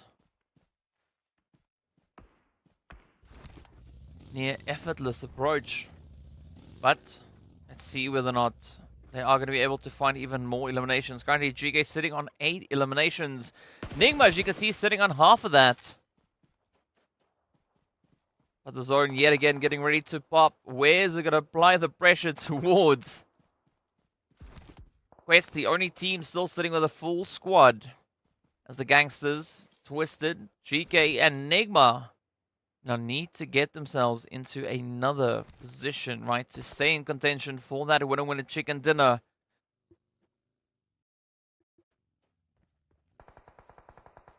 Easy with a good position. I like this foothold. Of course, the only player currently held within the zone.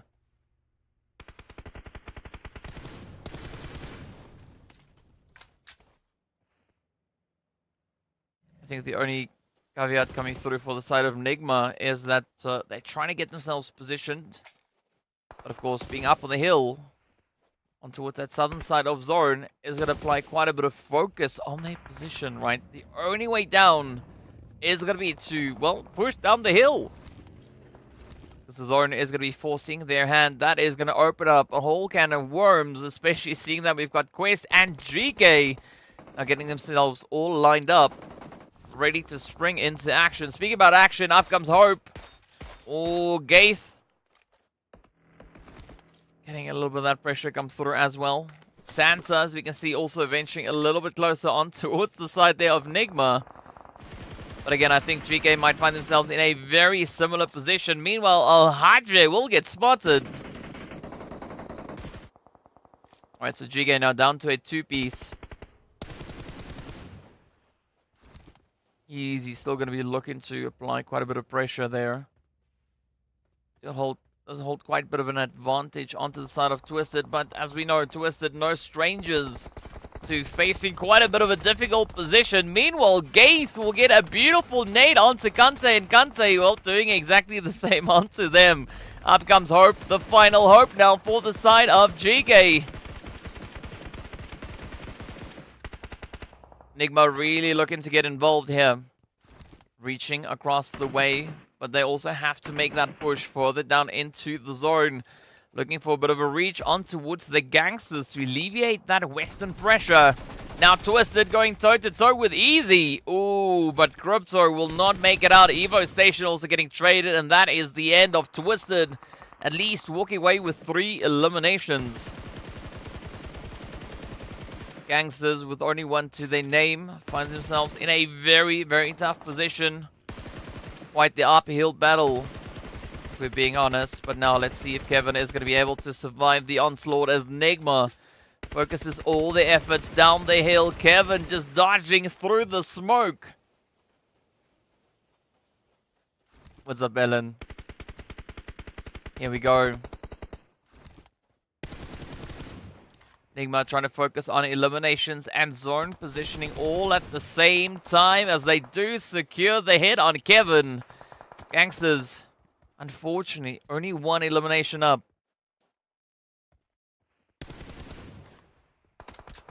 Quest now going to be looking to turn the tables, already finding themselves 9 eliminations.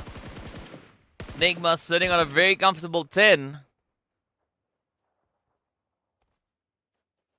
GEEKAY sitting on 8. Ooh, but that is going to be all they'll be getting as the zone ends it for them. Now, Quest, NIGMA going to be facing off to see who will be the team to reign supreme on our only Miramar.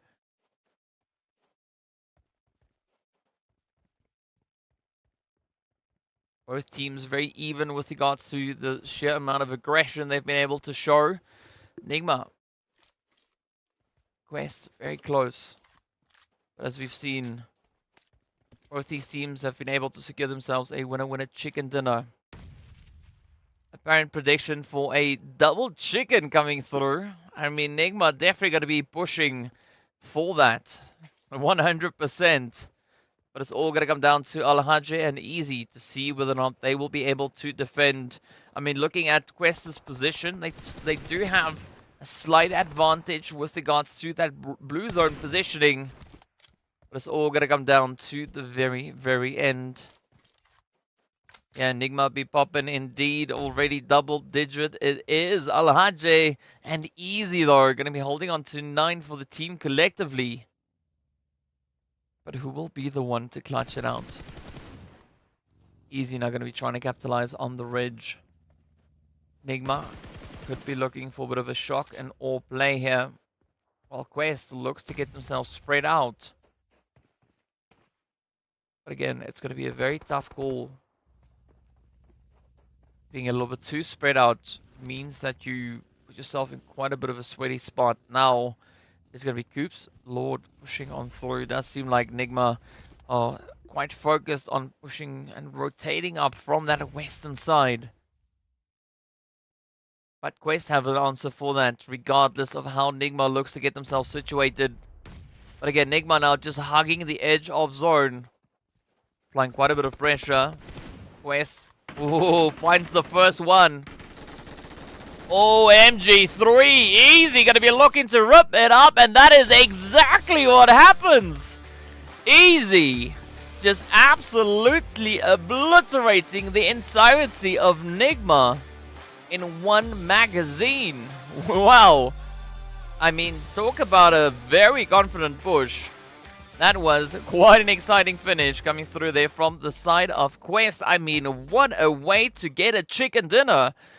Wow, MG3 for the win? What? I mean, that was easy, just ripping up the entirety of NIGMA. That was it. I mean, NIGMA, you could see they were definitely keeping their eyes absolutely focused on that winner chicken dinner, right? Trying to play the best strategy they could, trying to flank their way on through, trying to utilize the terrain, surfing the edge of blue. But, you know, Easy just said, you know what, thank you so much. MG3 have got it here. I've switched it up into 990 rounds per minute. And let's let it rip, right? That was literally a spray and pray. Right, that was what it is. I mean, usually we say that about the M249. Because, right, the LMGs just being quite a bit of a thing to go up against. I mean, especially looking at the MG3. That thing is an absolute beast. The fire rate on that is just... That's just so insane. But well done to Quest, though. I mean, they won a mission. They got the mission accomplished. And they got themselves that winner chicken dinner. And I guess at the end of the day, that's all that matters. As we take a look at the lovely leaderboard. Yeah, MG3 definitely too overpowered for close quarter combat. I'm pretty sure NIGMA can attest to that. As they will have to settle for 16 points. But still, hitting the double digits, as we can see with regards to those eliminations. And speaking about double digits, right, NASR W7, adding up to double down on donuts, right? Double trouble, maybe? Who knows? But in the meanwhile, you got to commend the side here from NextX as well.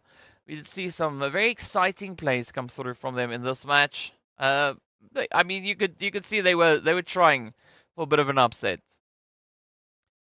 But a very similar kind of performance to what we had over on the first Erangel for Next X, right? 2 eliminations in game number 1. Looking at game number 2, they were able to find themselves 3 eliminations, so they added 1 on either side, right? 1 additional placement point, 1 additional elimination, but a good effort. RTG though, only 2 elims. It's a little bit weird to say that, but you know what? It happens. But ONYX Ravens also doing quite a bit of work. I mean, some phenomenal sprays that we had coming in across the board. But I think the star here is definitely going to be easy, right? It was nothing close to easy for the side of Quest to secure themselves that winner chicken dinner. But here comes that spray. 1, 2, 3. How do you do? Oh, I mean, yeah, there's not much you can say about that. Looking at the damage counters, though, it is going to be 2100 going to GEEKAY, 2100 going to Quest, and 2000 going over to the side of NIGMA. So a very, very aggressive performance across the board, but it's going to be Lord walking away with the most eliminations. Gaith, though, coming through with the most damage. Easy. Even though they ripped it up with the MG3, they got a utility finish. Of course, Alhaji with the longest hits, and, well, Walsh being quite active with regards to those rotations.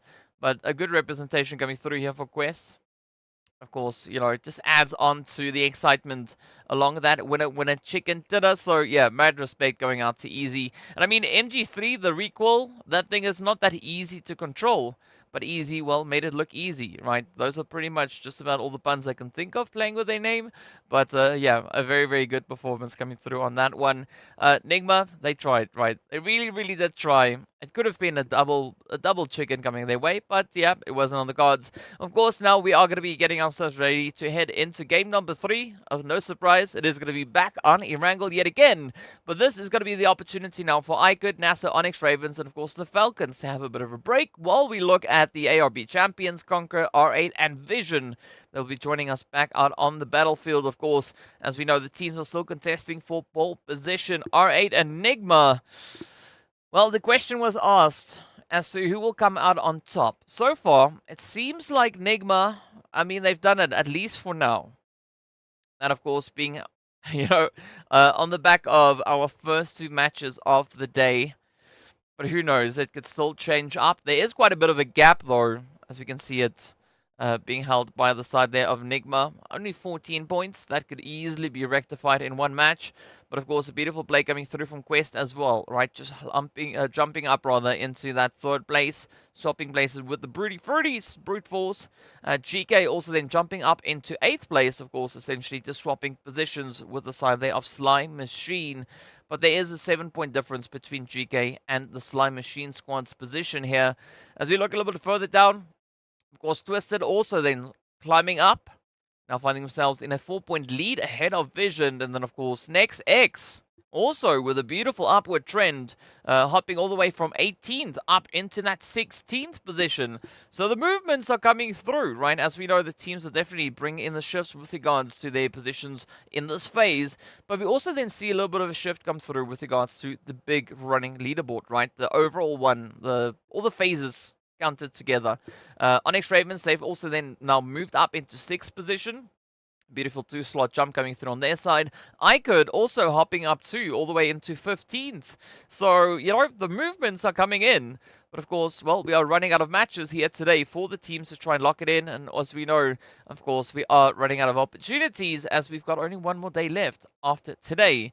And it's all going to come down to the wire to see not only who's going to be making it up in towards Livig, but also who's going to be ending up at that pole position of this phase. As we know, that is where the most bonus points are going to be awarded, right? 20 points going for 1st place. And of course, if you find yourself in 20th, you only get 1 point, right? So it is what it is. But yeah, bonus points quite important when it comes to the finals, as we know the teams are looking to tally up their points. And, well, as we know, GEEKAY, of course, sitting on a very comfortable 20 points so far, as we've seen. Obviously, they were at the top of the board at the end of the 1st phase. So far for NIGMA, I mean, things are looking exciting, right? They could potentially be adding 20 to the board. Last phase, they got 19, so there's going to be quite a bit to play for here. But of course, well, we are loading ourselves into Erangel for the 2nd one of the day. It's also going to be marking that midway point, right, to see exactly what these teams could be bringing on through. So if you've got any predictions with regards to flight path, with regards to zone, any potential predictions, let me know in the chat, of course. Let me know who do you think is going to be taking that winner chicken dinner, or you're feeling a little bit bold, right? Tell me who do you think is going to be the first team to get sent out, right? There's so many things that you could predict. You could also, if you're really feeling up to it, tell me who do you think is going to be scoring the first blood, right? Is it going to be the first team or the first player to get that very first elimination secured, right? Let's see how good you are at this. I already know that I suck, so it's fine. I'm not even going to try. But yeah, let's see. We do have some pretty accurate guesstimations that we've seen come through in the chat as well. But as we know, it is going to be low time. So flight path rather, about to reveal itself here alongside that zone. So drop your predictions in the chat before we get right down to business. In the meanwhile, it's going to be go time, right? So from what we saw in the first match, we already knew that NIGMA were going to be stepping it up, right? They got themselves that winner chicken dinner. They are still, obviously, the strongest team that we have on Erangel. But I think this could potentially maybe be a run for GEEKAY or even Quest. Looking to see if they can contest the side there of NIGMA for that winner chicken dinner. Of course, only one way to find out what this all will hold. We're going to hop in, see exactly what the protocol has in store for us. At least we are going to be starting towards the southwestern side. It is Primorse down below. Let's see where it's going to be ending. Seems to be cutting straight through. A much more balanced flight path, and indeed it is. So starting at Primorse, getting up towards Stalber will allow still some pretty decent accessibility. I mean, Sosnovka base, the island itself, easy to drop into.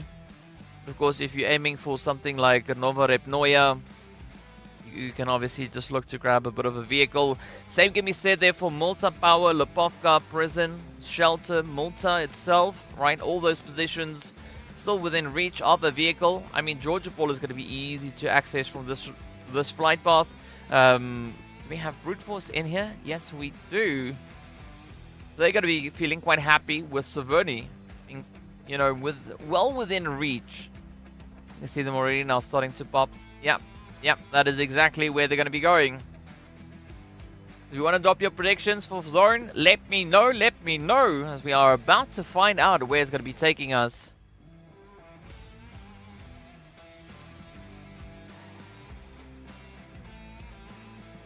Alright, so nothing out of the ordinary with regards to drop locations. RTG going to be going for Ferry Pier, Quest, or Conqueror rather, are going to be going up into Quarry. We've got Quest going up into Gatka with W7 again, holding on the west. R8 opting for a bit of South George action. Twisted going up into North George. GEEKAY going up into the usual position in Rozhok. Next X up into Yasnaya Poliana. As we know, the Falcons are not here, so they have full run of the show there. And of course, the zone is going to be pulling down south. But not a heavy southern shift. It could still go up to that main island. But now all we can do is wait to see exactly where our teams are going to be rotating towards. And of course, what that zone will be bringing on through. We do see Slime Machine Triple. And a little bit of NIGMA, relatively close to each other, but NIGMA, they are up into Pachinki, so that is going to be a mud coming through from Triple, pushing up a little bit further towards the north. R8 taking interesting spread. We do see Prestige dropping all the way down into the South George container yard.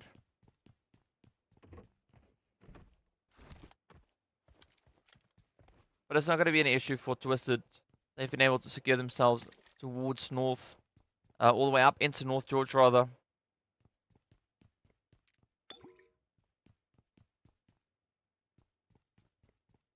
So Slime Machine also now starting to split up the initial positioning.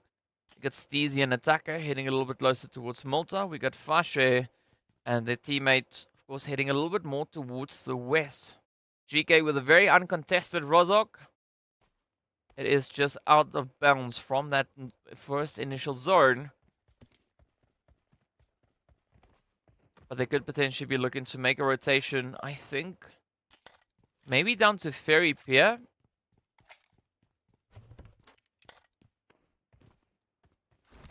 Or maybe just full sending it down onto the military island itself.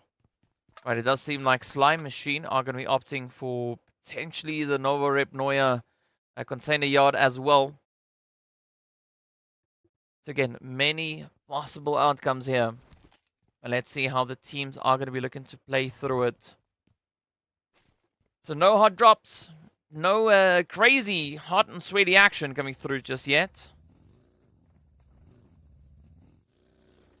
But that all can change in just a few mere moments. As Quest make their way up in towards the lovely, lovely Gatka. Sitting with an average of 6 eliminations per match. Well, that is if you take 58 and you divide it by 13. Ooh, look at the sprays though.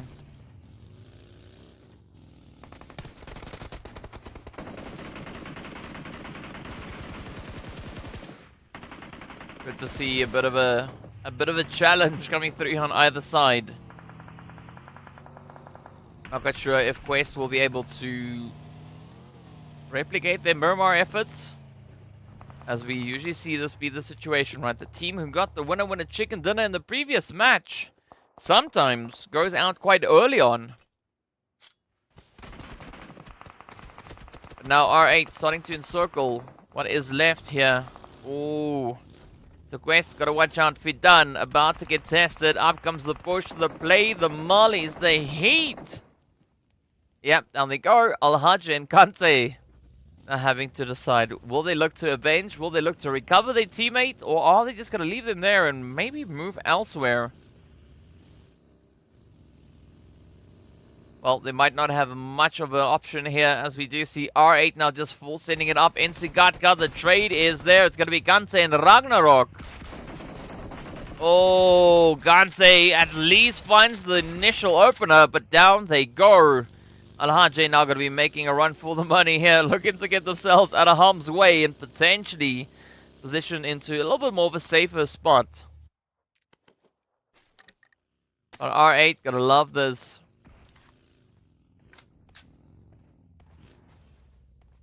Sitting with a grand total of 55 eliminations we've seen come through on Erangel so far.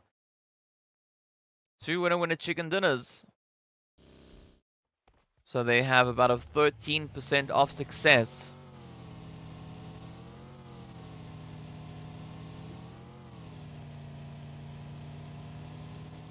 Meanwhile, NIGMA, they're going to be venturing out, heading down towards that western bridge. Of course, currently occupied by the side of KR. Al-Hajj heading exactly there as well. So Al-Hajj could be rotating right into the lobby. Meanwhile, Brute Force still all the way up into the north. Slowly prepping themselves for that long rotation all the way to that far southern edge. I'm curious to see just how many teams are going to be sending it down onto the military island itself. In the meanwhile, W7 now sneaking up here on R8. Looking to see if they can find a bit of an opportunity.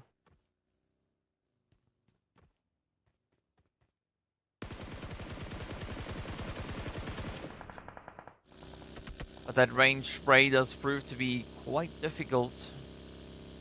Especially trying to hit a buggy rotating away. But yeah, R8, they don't seem to be all too phased. Meanwhile, it's going to be NIGMA perched on a bit of an elevation here. Looking down onto KR Vigors. I don't know if Vigors is aware of NIGMA's position just to the north. But we are going to find out pretty soon. R8, of course, could then come rotating up right behind NIGMA as well, as we already have Prestige up on the front line. Oh, this is going to be sweaty.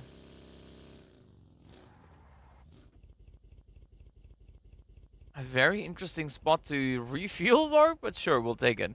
Of course, the predictions coming through, as we can see there as well. ARB, we got the Gangsters, and RTG coming with their shoutouts. So no NIGMA. That is interesting. Let's see whether or not R8 could be finding themselves in a bit of a position here. I mean, they didn't have the option to play on Miramar, but now they got to make the most out of what they can.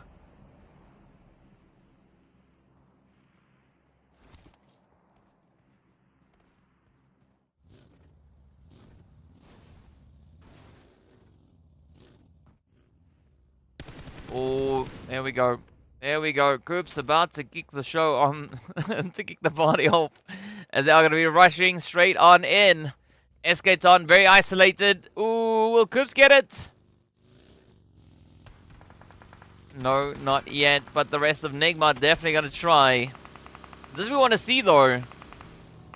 This is what we want to see. Apparently this could be a comeback match for Twisted as well.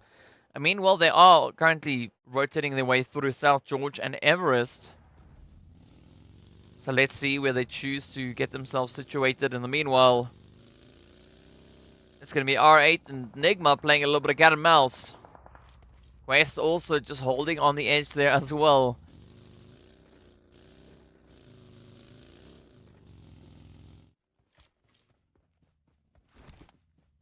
Is that GGG going for Gangsters, GEEKAY, and someone else?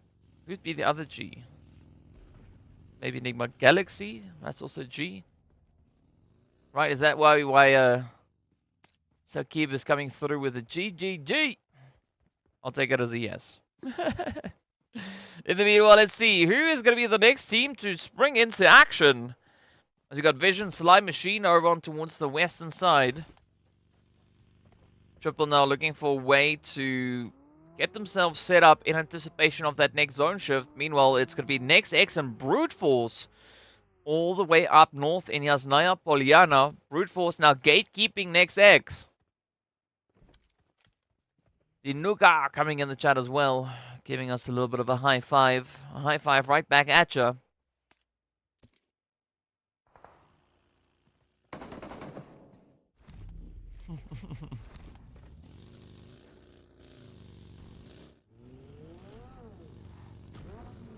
Alright, so let's see what is going to come through here between Brute Force and Next X. Ooh, well, it is going to be Carnage.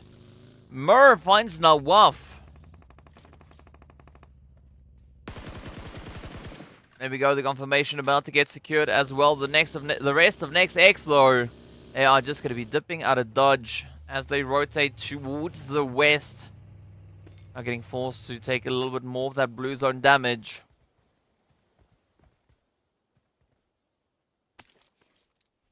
But both teams, of course, still to find their way up in towards the zone. Oh, alright. It is going to be a shout out instead for Twisted. There we go.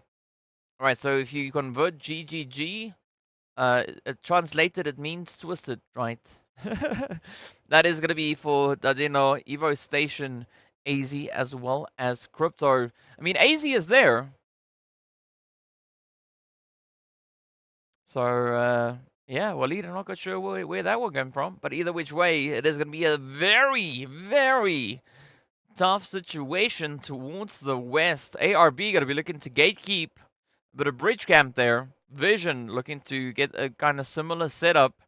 But of course, we do have quite a few teams also still held within the region. Looking for a bit of an opportunity, a bit of a position to play for.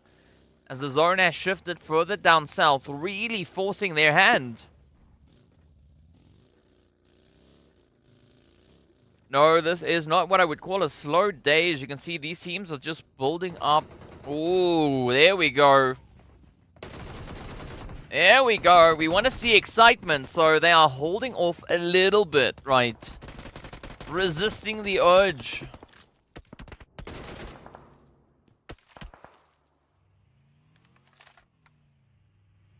Let's see what is going to come through for KR. Oh, they're going to have a bit of an opportunity to really flourish in this gatekeep on the bridge. We do have, of course, R8, GEEKAY, W7, CONQUEROR, NIGMA, all now rotating up.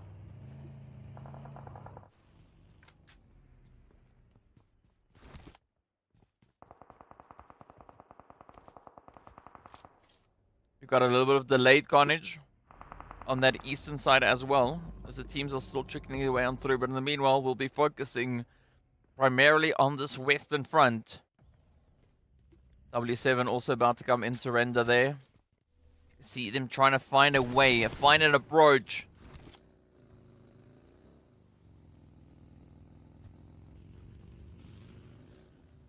But now it's going to be GEEKAY sending it up. Ooh, NIGMA. Come on. I mean, you gotta love this. R8, NIGMA, GEEKAY. Oh, yeah. Side by side.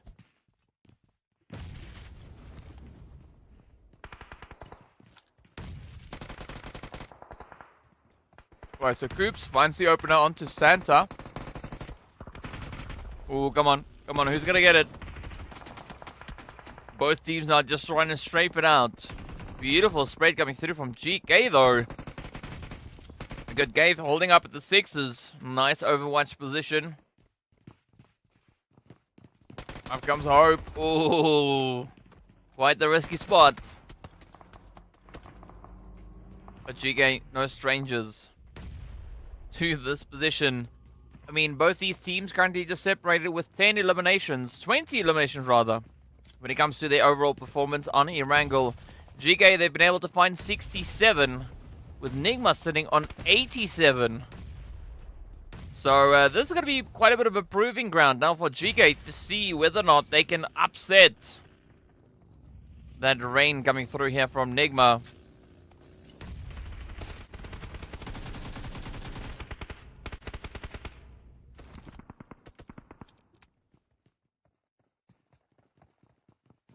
GEEKAY now feeling the pressure, right? Because not only are they going up against the side here of NIGMA, but they do have the addition of R8. Oh, speaking of pressure, it is going to be Brute Force and Twisted, as well as Triple, all the way towards the east. Hey, here we go, though. Ragnar finds it off. Lord could be the next one, and that is exactly what comes through. Gaith is super low on the health. Strong attempt being brought through here by GEEKAY. Of course, now NIGMA down to Coops. So a lot of pressure riding on their shoulder here.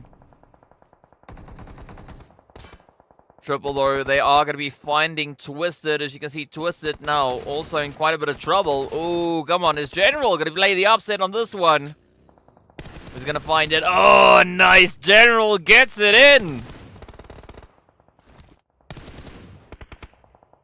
W7 definitely coming out of nowhere. Such a beautiful performance.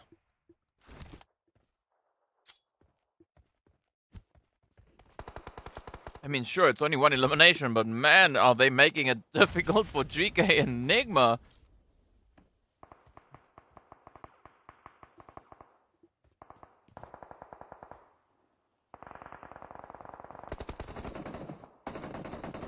Oh, there we go. R8. Finding a bit of an opportunity here. I mean, it might be a little bit short-lived here for W7. At least they do have Waleed. Now taking a little bit more of a distant position, right? Heading towards that eastern side. General now going to be feeling a lot of that heat, getting dialed up. But this is what happened between Triple and Twisted. Damn, stepping up with those hits. We did see Dam, of course, back on the first phase. With a beautiful clutch up, a 1v3.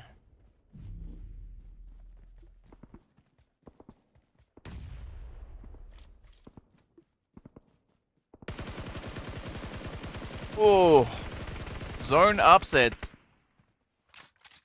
I mean, this whole bridge position is nice and exciting. But it now has to come to some kind of a conclusion as the zone has shifted down to the Millie base. So both ends, right, both bridges needs to make a play because the west and the east is really going to be feeling that pressure come through. Santa, Ragnar. Oh, you got to watch out. Beautiful setup here from General. Could this be the one? Ragnar goes down. Santa also goes down, but down to the water. Going for a bit of a swim. W7. Very good reach coming through on their end. R8 now down to a two-piece. Will we see IDAM Prestige being able to clutch it out? I mean, the opportunity is there onto W7. But again, it's not going to be an easy play. Everyone still has to just cram over that bridge. So I think ARB champions, they are going to be smiling because they are waiting on the opposite end of that bridge to see who is going to dare venture up to them. Oh, General unfortunately gets found. So now it's all down to Waleed. Let's see if Waleed can get a little bit of that action in here as well. Oh, oh, oh. Oh, the repayment is there. Come on, follow through. Oh. The reloads. Also always coming through at the less opportune moment. Oh! Hope finds the hit, but will Waleed steal it? Not quite just yet. Coops also now trying to keep nice and quiet, not looking to draw any attention to themselves.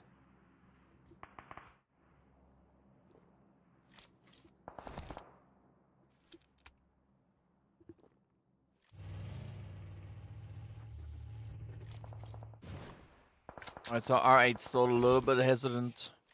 They know it's not going to be an easy play. There we go. Waleed succeeds as they do find Ida. Still KR in a beautiful position here. They have a chance to play a big upset on the rest of the teams that are yet to rotate through. But of course, once they survive this initial onslaught, there's still going to be that very arduous rotation over the bridge and right up into the arms of ARB champions. I mean, ARB set up in such a way that they can actually handle a bit of a bridge push, but as well as players rotating across the waterway, opting for a little bit of a splash. Oh, but there we go. Waleed finds hope, and that is the upset now. Santa going to be the last one left for the side of GEEKAY. Well, Santa and there's another player left for GEEKAY. Can't really see the name, but it is going to be a tough one nonetheless. Coops also still surviving. Just chilling out here, so, tanking on some of that blue zone damage. Does find a beautiful spray onto Vigors. But Sika also now up at that wizard tower could make quite a bit of a response onto Coops.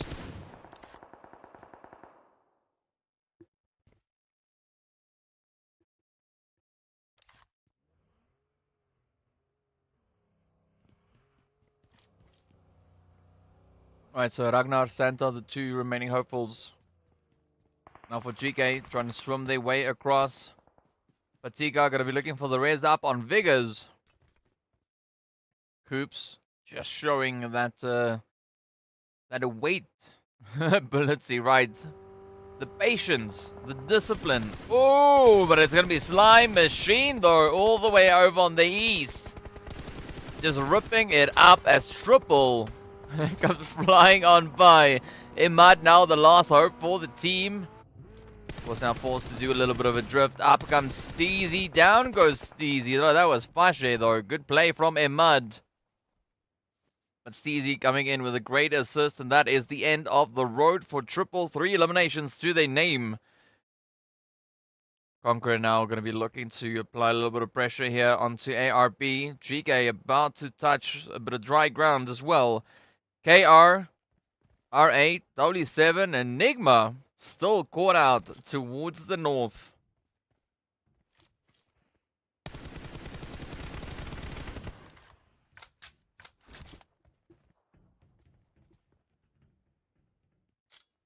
Now, of course, the zone shifting all the way down to the military base itself. This is going to force the hand of the rest of the lobby. The gangsters, Al-Hajj and RTG are the only players now situated in the safe zone. So there's going to be a lot of carnage about to come through. As ARB now, well, they have QTEL setting up a bit of an anchor point, a bit of a foothold. As they look to disengage and get themselves situated. NIGMA still holding on here with groups. Unfortunately, NIGMA, they've not yet found any points. And also not really within placement point territory.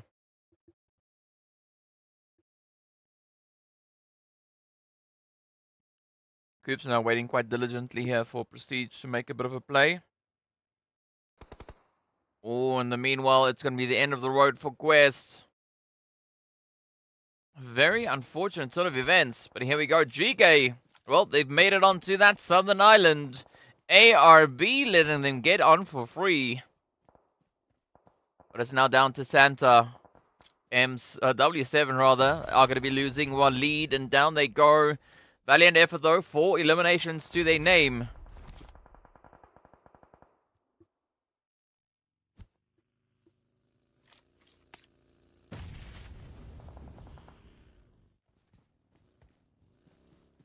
Alright, so ARB could still have quite a bit of a play here onto Santa. Up comes the Bush Smoker. Yes, locks it in. And QTEL.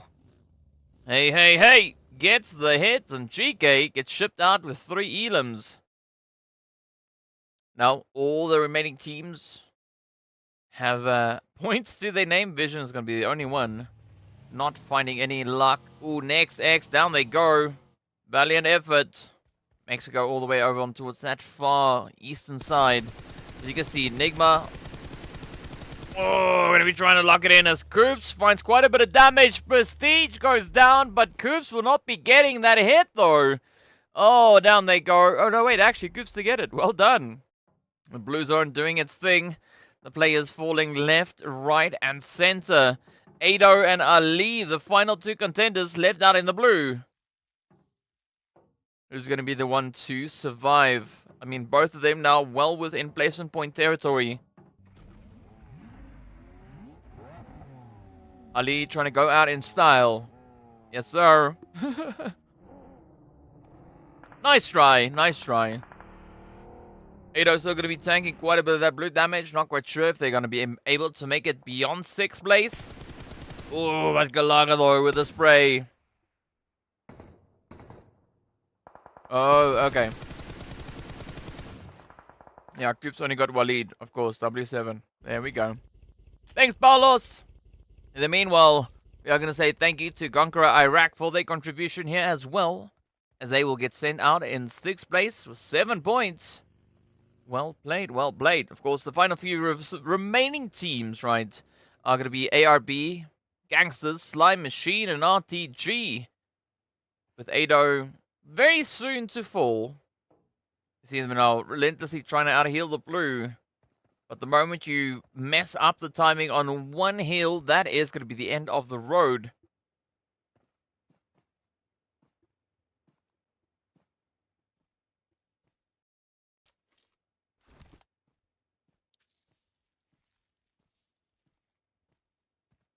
Thank you so much for the compliment, Bolos. Appreciate you. Thank you so much for being here.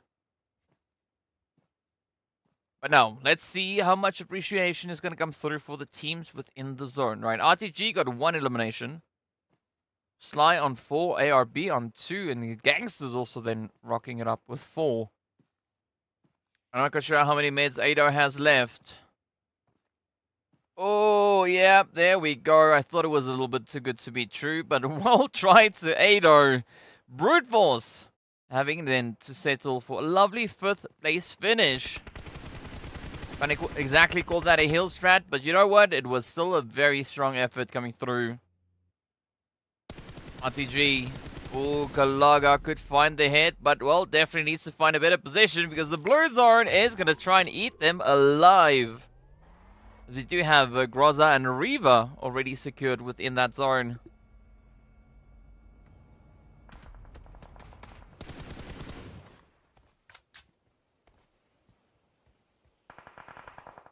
Oh, and a very, very dirty shift coming through from that zone, pulling all the way up into the north or eastern side. ARB having to work their way on through. GANGSTERS, Slime Machine, all having to copy-paste. But that is part of the challenge, to see who's going to be the one to make it back. RTG now having a great opportunity here to maybe turn this whole situation on its head.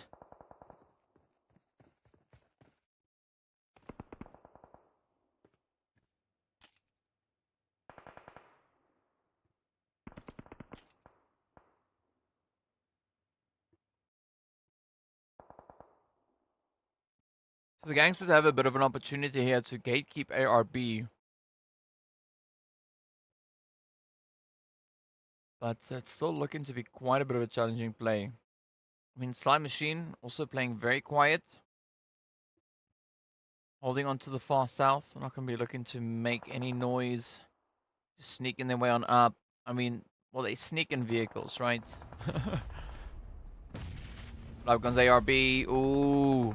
Ooh, are they going to play the upset? Are they going to try and blaze their way through the GANGSTERS? Hey, buddy. Oh. Very low on that health bar, but up comes Smoker and the rest of ARB looking to maybe encircle the gangsters now. And they have the opportunity to rotate around. Get those flanks in. The blue zone is going to be forcing their hands. Slime Machine also not going to be trying to push on up. Smoking their way on through. Smoker goes down in the meanwhile, as does Walsh.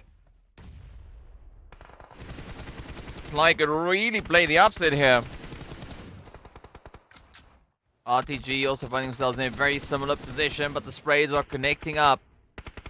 Sly and ARB both down. Oh, ARB though getting reduced to none.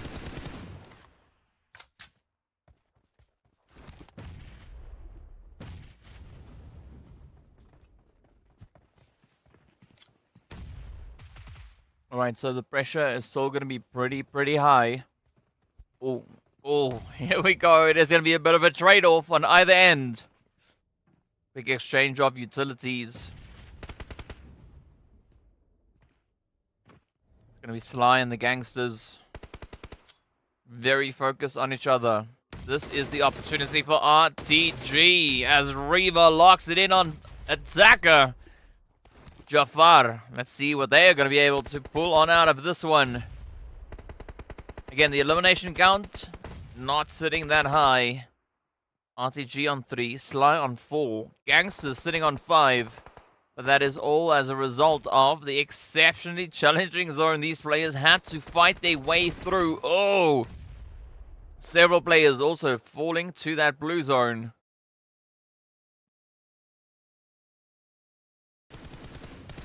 Steezy playing a very dangerous game there. Kalaga. Great line of sight. Kevin also with a beautiful setup now. As 13 goes down. Steezy trying to hold on for dear life. But, well, yeah, Kevin is going to come knocking in. Hey, buddy. Oh, got to claim it up. Down they go. The gangsters now have a run for that winner chicken dinner. Sly is down as well. I mean, look at this. It is a 3v3. Kevin looking for a bit of change there. Let's see whether or not A-Buddy can hold steady. Oh, yes. We're not going to see that NG3 rip-up come through again. A-Buddy quickly ending that one. And yeah, effortless response onto Galaga. Of course, you still got a one shot here for Reva. DB28 in hand.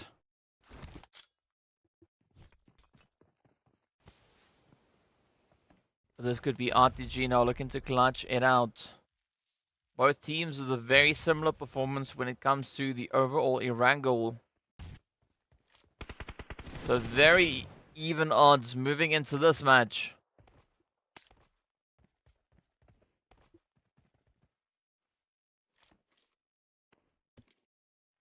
RTG, Gangsters, both teams have had the opportunity at a winner chicken dinner. But who will be able to secure their second? Is it going to be RTG? Is it going to be the side of the Gangsters? I mean, Gangsters look like they have the advantage here. I mean, definitely not the zone positional advantage, but the numbers. As the res on Kalaga is not going to come through just yet. Jafar does confirm that. A very much a hop, skip, and a jump. Oh, nice trade. Here they go. Reva. Oh, the hits are in. It's all now down. Oh, the blue zone plays the upset. Phenomenal finish coming through there. RTG just very narrowly clutching it out. What a performance though. A very tough Erangel to play through, but the teams did not shy away from the challenge. They stepped up, they met it with all their sights and barrels and ammunition and whatever else they could find. Of course, a very exciting play coming through here. Of course, that is what we love to see on Erangel, right? The zone proving to be exceptionally tough. I mean, it looked like it was a decent shift, right? I mean, the previous southern shifts that we saw looking much tougher than this one. But, of course, based on the rotation the teams were bringing in, we did see quite a bit of contention coming through on both bridges, right? East and west. But as we had it, at the end of the day, it all came down to who made it up into that milli base. And what a run, though. What a run! Of course, blue zone, not kind. just absolutely devouring a plethora of our players here. But you gotta love it, right? You gotta love it. Of course, almost so it's always so exciting. You can never really predict exactly how the match is gonna go, and I think that is one of the reasons why I absolutely love PUBG, because you know, the randomity is just, it's so amazing to have. But yeah, mad congratulations going out to the side there of RTG, clutching it out.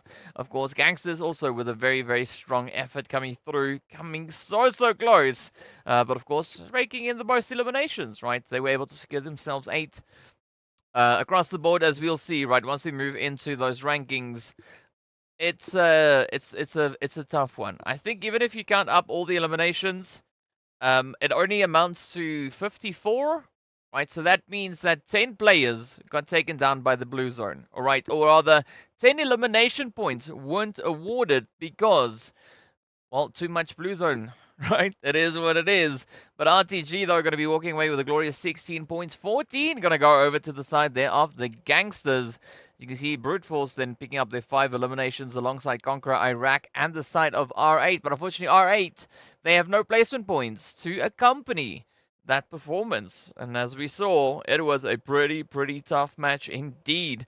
But I think the more important part is going to be taking a look at that second half of the leaderboard to see exactly where these teams find themselves. But a very impressive play coming through from the top 8 here. Of course, now we need to see how that all then, well, what that result is. It is going to be W7 coming in at the top on 9th. And of course, Vision, as we mentioned before, the only team not finding themselves any points this time around.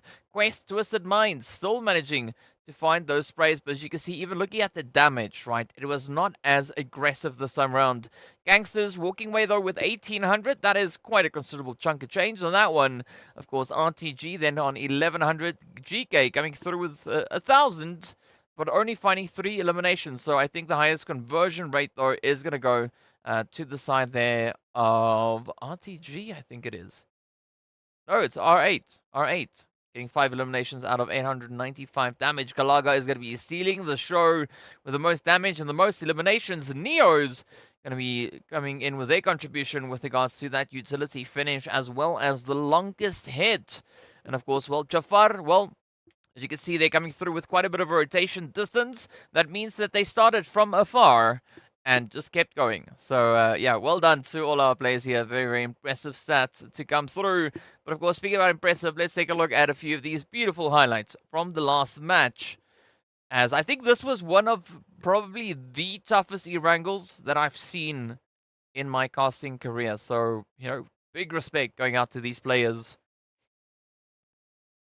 This was not an easy Erangel to play through. Also, Coops and Prestige. And we saw just chilling out there on the edge of the zone, holding there for the longest possible time.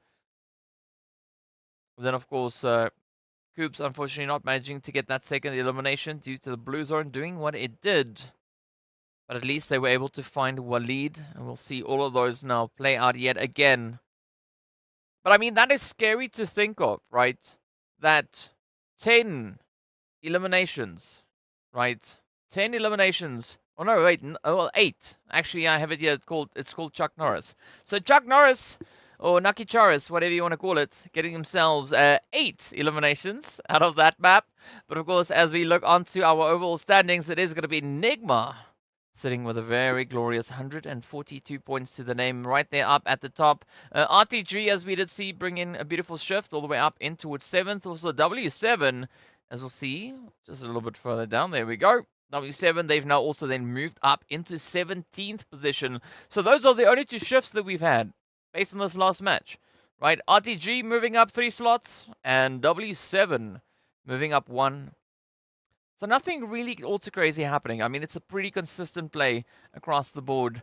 But, yeah, we got to give it up to Nucky Charis, a.k.a. the Blue Zone, finding themselves 8 eliminations. So GANGSTERS pretty much on par with regards to the blue zone damage, right? Those blue zone eliminations. I mean, that is impressive, especially looking at how tough the zone positioning and how this play was. So, yeah, big congrats on that one. But, of course, as we know, well, we have one more to go. So, be sure to stay tuned, and we'll be back right after the break.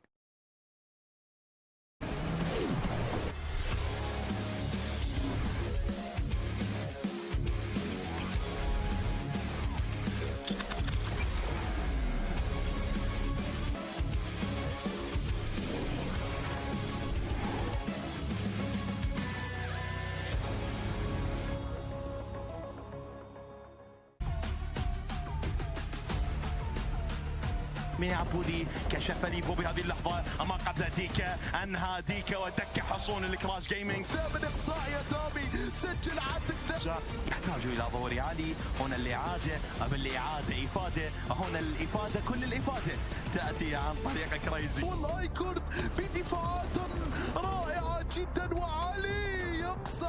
نامي عبودي كشف ليفو بهذه اللحظة أما قبل ديكا أنهى ديكا. مباراة 600 أول لاعب، وها هي إعادة الريبا الذي أبدع بهذا الفايت أمام نيفرلون. كانت عندنا نظرة من نيفرلون، لكن الآن من منظور الريبا الذي ضغط هنا لاريت، هنا متواجدين.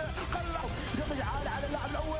الله يا ليفو، مين ياخذ داون على اللاعب الأول والثاني، لكن لسه توسماي ضغط عالي يا دامي. هات لك توسماي.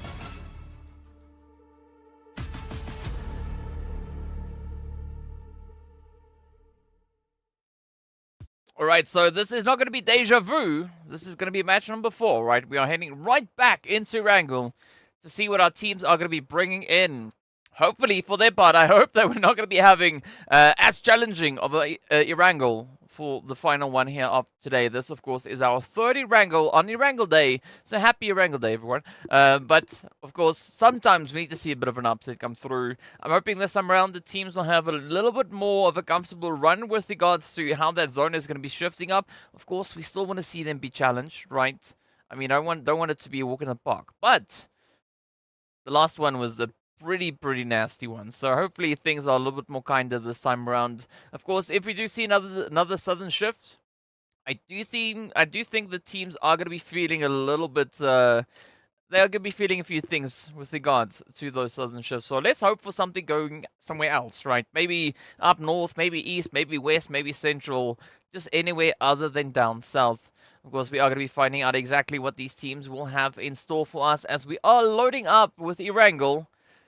So it's all going to come down to what they have to bring. Of course, if you have any predictions with regards to flight path, with regards to zone, let me know. But this being match number 4 is also the last match of the day for the players coming through from Group A, right? So GANGSTERS, GEEKAY, NEXX, and Quest.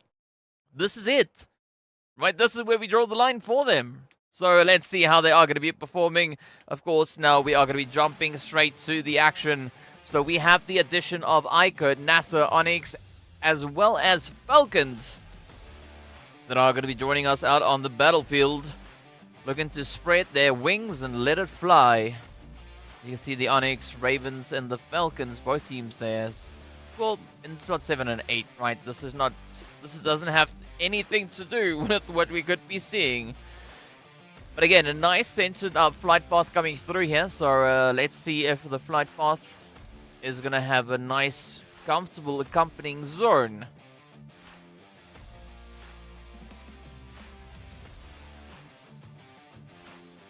I think at this point the teams might feel quite a bit resistant to those southern shifts.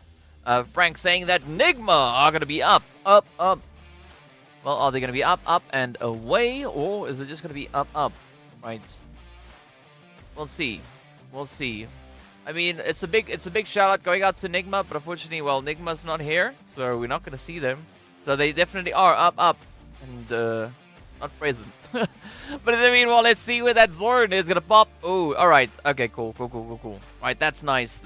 Over on towards the east, centering up onto, well, essentially the lumberyard yet again. So very similar to the first Erangel of the day. But let's see how the teams are going to be looking to play this one out. I mean, you got to give it up to the consistency of these zones, right? The previous Erangel day, day 4 in phase 1, it was just a heavy case of let's go down south, right? This time around, it's a little bit more balanced. Yes, we had one southern zone, but this is our second eastern one. So the teams should feel pretty proficient with playing their way through this. So let's see what the map will have in store. FALCONS and NEXX. See, this time around, NEXX don't have the luxury of having that entire Yasnaya Poliana position to themselves, right? They have to share. As we saw previously, that was exactly where Brute Force camped them up.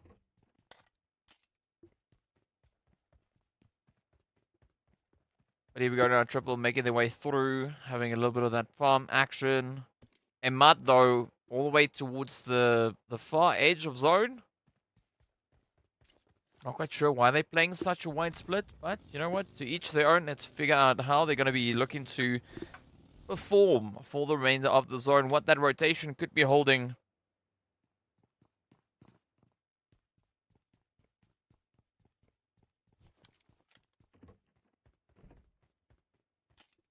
But yeah, things are nice and quiet.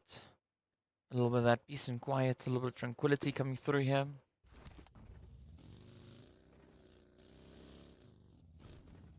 I mean, we did have quite a bit of that come through in the previous match as well.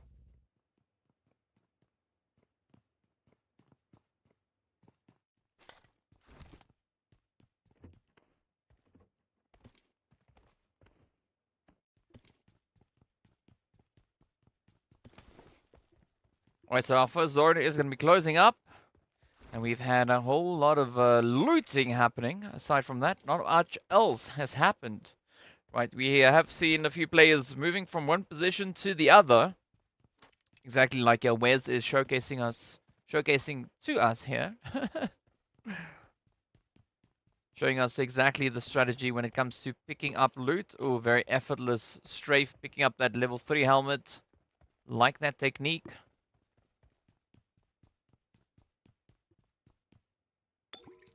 Alright, yeah, you gotta pick up the mollies as well. Right, mollies are important. You gotta follow what Yawez shows us. Because, you know, Yawez knows best. Ooh, Groza also knows exactly how to pack a punch. As they find it up onto Shaco. So, I don't think that Conqueror are necessarily shaking right now. But they might lose one. Tigers now just pulling up into the jungle. A little bit of the forest here.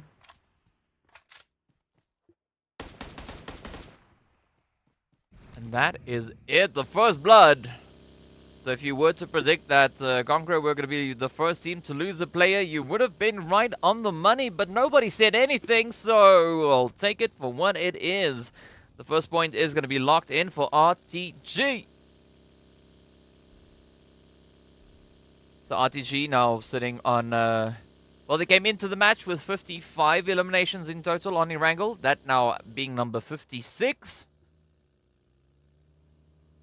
But still quite a bit of a way to go to catch up with NIGMA, who are finding themselves in a very comfortable 88 eliminations on Erangel. The closest that we have to that is going to be the side of GEEKAY with 70. So an 18-point gap now. It was 10 points before, if I'm not mistaken. Well, that might have been on Miramar. But either which way, it is what it is. As we move a little bit further down the elimination count, we do then also see the players from the lovely ONYX Ravens with 62 eliminations. We've got R8 with 60. And then, of course, Quest coming through with 59. And then the second one up to that is going to be NASR, all the way in 11th. With their performance on Erangel, right? With a grand total of 71 points, 57 eliminations. So only 2 behind the side from Quest-E-SPORTS. But Quest, they've been able to find a little bit more than double the amount of placement points than NASR has. NASR, of course, only sitting on 14, where Quest has 38. So just 4 points away from being triple.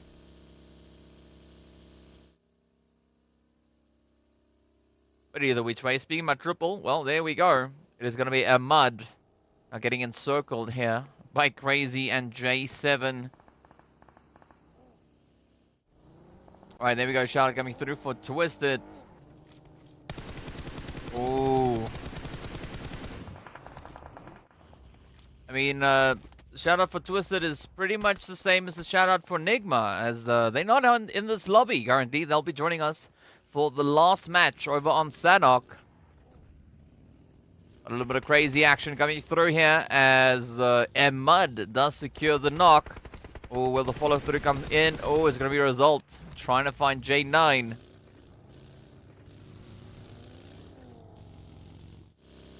A big serious case of cat and mouse. As CONQUEROR now down to a 2-piece.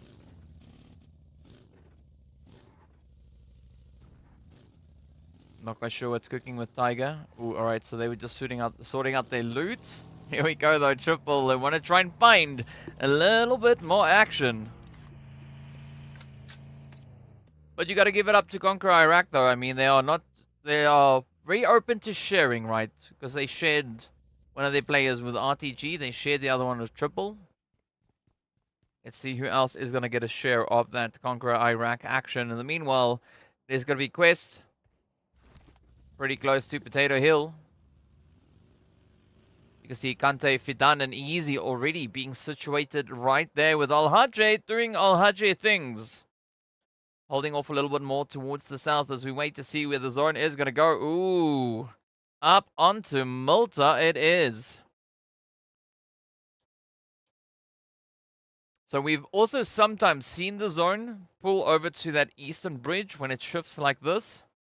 So curious to see if that is going to be the play here.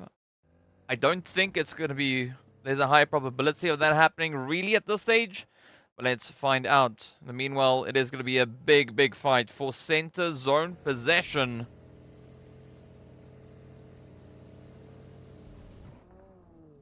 We got NASR now descending down onto the side of Slice. You can see Fashe. Oh ho, up comes that Molly. Fashe is on fire. Oh. A little bit of the fuego coming through on that one. Yep, definitely a very nice circle to come through. And of course, the teams are going to love it because now they're going to spring into action. Oh, very good result coming through here for Triple. Getting triple eliminations. Now Jafar from the side of GANGSTERS going to be holding it nice and steady. Walsh and Kevin already getting shipped out. Down they are.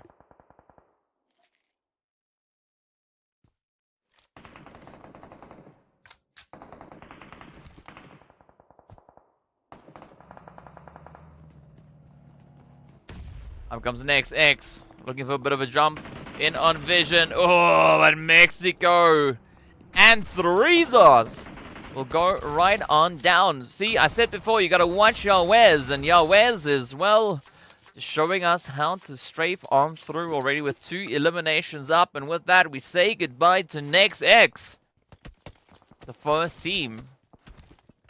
Sit and wait. Of course, that is the end of the road for Next X for today, right? They've now played their 4th match of the day. Oh, but here we go. R8, they are not done just yet. Gonna be looking for a little bit of that Vision action. But Ragnarok needs to be quite careful here. It's gonna be a 1v3. Not the easiest push to pull off. Oh, but again, the utility trade-off. Now, it's happened twice where we've seen players knocking each other out. If you recall, one of our previous Erangels, we actually had 2 players eliminating each other. 2 teams, right, getting backed up. I believe IKURD was one of those involved teams. But in the meanwhile, let's see what R8 and Vision are going to be bringing through here.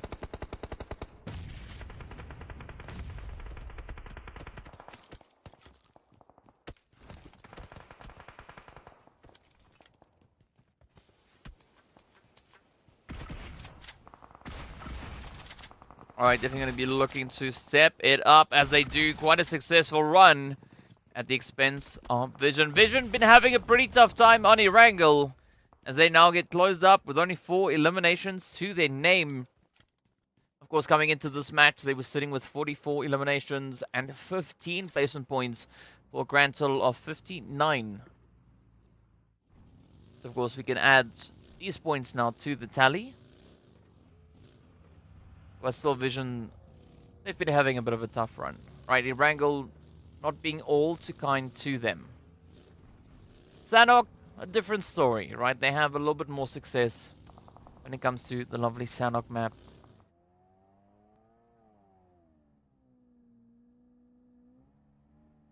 And also Miramar. You can't really discount Miramar. But let's see now, IKURD in a very interesting position here, getting ready for a little bit of a showdown. They do have a few more placement points with regards to their Erangel performance. But also then a few less eliminations than what we've seen come through from Vision. But now it's going to be Slime Machine just holding it nice and steady. Sly, though, a very aggressive team here. 50 eliminations strong.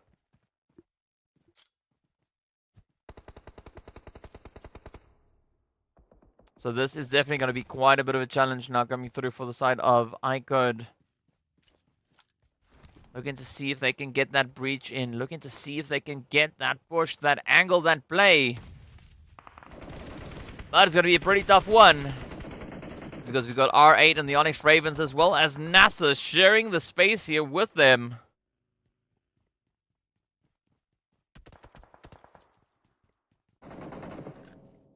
Oh, beautiful nade.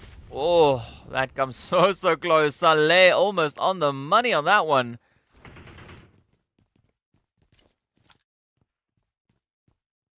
But a bit of a potential pincer play here.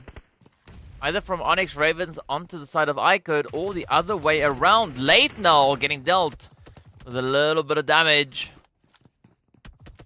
Slime Machine, oh, trying to just outmaneuver, but unfortunately there's no outmaneuvering utilities flying in their direction. And with that, Slime Machine is down to 13. The final hope to carry the name on forward. But now with the addition of R8, GEEKAY, NASR, ONYX, and IKURD, yeah, 13 is not going to survive. Down they go. As we wait to see where this next zone is going to be taking us. RTG with a beautiful setup. Smack dab center zone. Well, I said it wasn't all too likely, not very probable for the zone to shift to the bridge, but it seems like that is, of course, exactly the case here. With RTG now finding themselves smack dab center zone. The gangsters there right alongside them. ARB going to have to do quite a bit of work to get themselves secured. The same can be said about the players coming through from Quest. Then, of course, Falcons, Conqueror, GEEKAY, R8, ONYX Ravens. Very tough rotations to pull through here.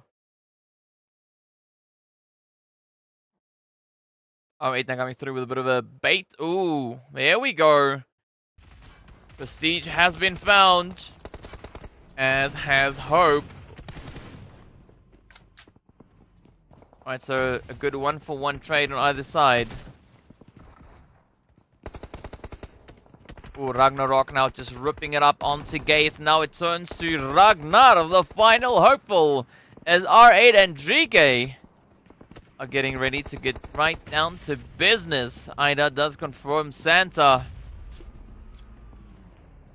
Up comes Ragnarok. Ida just trying to push up. Are we going to see Ragnar and Ragnarok rocking it out yet again? Oh, it could be on the cards. It could definitely be on the cards. Up comes Ragnarok and SK-Ton are getting ready. Oh, Ragnar finds Ragnarok and Prestige, and SK-Ton does close it up. I mean, this is the most Ragnar and Ragnarok action I've seen. As I mentioned before, I waited months to have this happen, and that was the second time in just the season. Absolutely exciting to witness. But in the meanwhile, ONYX Ravens also causing a little bit of trouble here for the side of NASR as they found J7. Ending their run right there. Al-Haji now getting pressured as well. W7 definitely stepping it up. I mean, you gotta appreciate all the work they've been doing so far.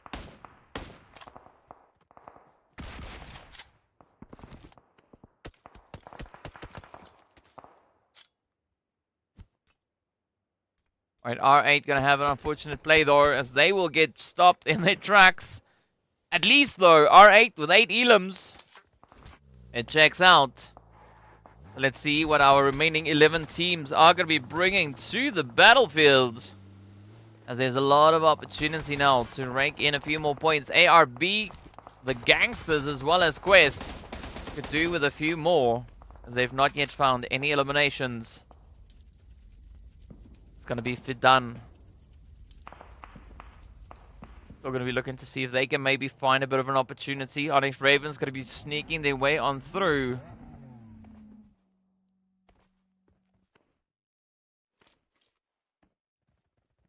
But they are essentially leading, aside from R8, right? But yeah, they are essentially leading with regards to those eliminations, sitting on 5, just 3 shy of what R8 has been able to pull off so far. But the highest grossing team that are still surviving right now as the zone centers up, making its play, ooh, right there onto that lovely, lovely center zone. Again, RTG feeling absolutely blessed with their position.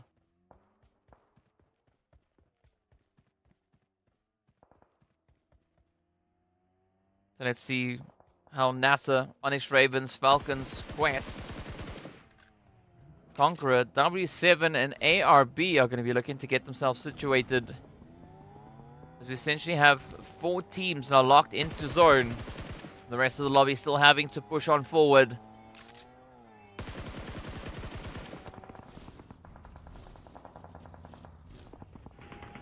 IKURD now taking a little bit more of a southern positioning. ONYX Ravens following suit, hot on their heels. But again, even though this might seem like a good position, it is sometimes quite the challenging one. As the opposing teams could definitely play position exactly like we see ONYX Ravens now doing. Just hiding on the edge of that ridge, trying to jump up at exactly the right moment. And instead of shouting surprise, they spray you down, right? So, very unfortunate. Meanwhile, we are going to say goodbye to Quest. They've also not found themselves a single point. Falcons, ooh, looking to find a few more. Never Alone already taking quite a bit of damage, but down goes buddy, Pablo. Beautiful S12K spray down. Jafar now going to try and make themselves scarce here, trying to get out of this whole situation. Meanwhile, Falcons having the tables slightly starting to turn on them. Several connections being made. That is going to be RTG, just applying so much pressure to them. W7 also now rushing up into its triple.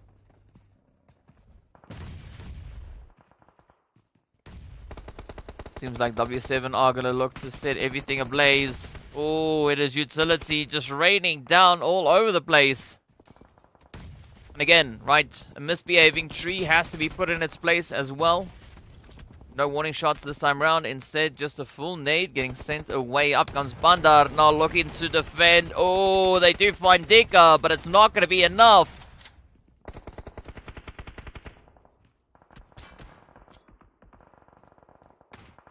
Emad can maybe clutch this one out. You can see W7, they don't have the craziest health bars. Oh, one well-placed hit. Oh, never mind. Never Alone.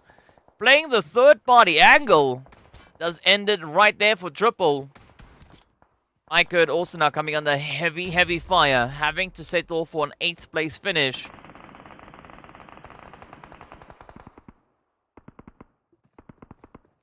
The zone getting ready to pop yet again. Let's see where it's going to be taking us.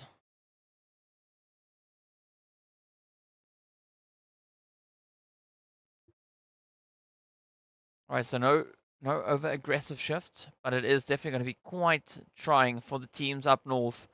So GANGSTERS, Falcons, Quest, or CONQUEROR rather, and W7 really going to have to work their butts off to get themselves situated. Meanwhile, ONYX Ravens still going to be holding on to the edge on that far eastern side, kind of keeping themselves out of sight.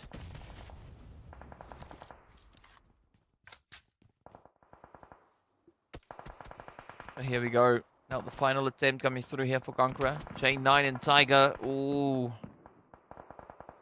Again, a very risky spot. W7 definitely in a position to cause quite a bit of issues for them. Falcons not exactly having the clear line of sight onto that CONQUEROR positioning. But let's see how this one unfolds. As Falcons are playing this one surprisingly reserved. I mean, they still have a full squad. Ooh, beautiful spray though from Salam. 1 down, maybe 2 down. Oh, is it going to happen? Hero out in the open. Rat, rat, rat. Down they go. Right, W7 down to a 2-piece. Yakuza now. Oh, actually back to 3. They get Dika back into the fight.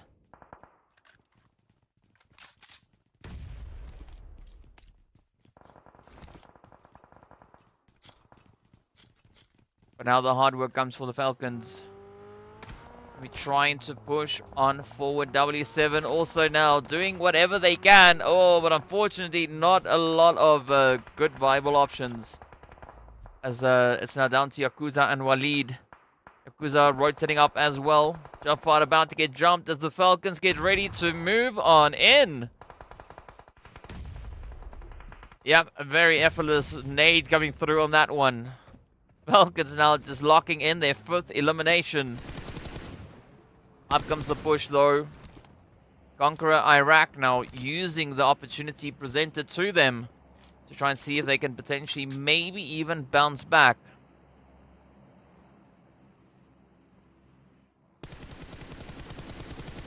Ooh, Walid with a very risky play, of course, now paying the price.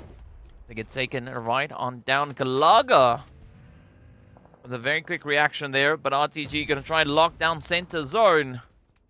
Is this going to be RTG potentially trying to make another run for it?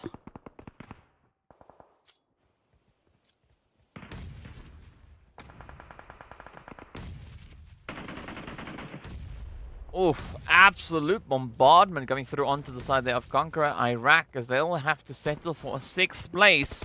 Falcons now going to be holding steady up towards the north as they look to push further and further in. Yep, that's not the sound you want to hear. If your weapon makes that sound, you are in trouble. ARB. See their position there over towards the western side rather. Yakuza now going to try and sneak their way on through. ONYX Ravens already with 8 eliminations. I mean, this ridge line working out quite well for them. But are they going to be able to secure that last final push?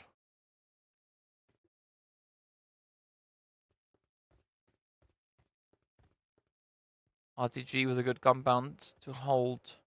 Allows them quite good visibility onto the surrounding teams. You can see already now Smoker getting spotted out. The spray coming through from Zakaria. Oh, you gotta watch out though. Falcons gonna look to capitalize on any opportunity they are presented with. RTG Riva now getting moved down the floor as the Flames have gone flying on in. ARB got to push for their res. Meanwhile, the Falcons now starting to spread.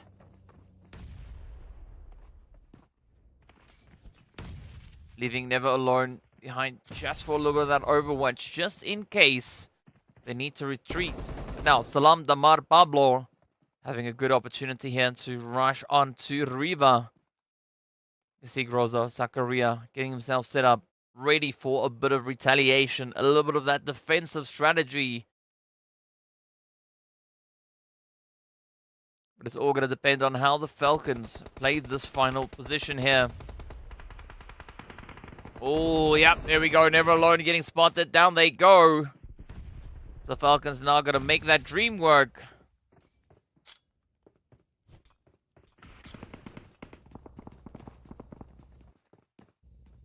Oof, W7. They're going to be sent out in 5th place.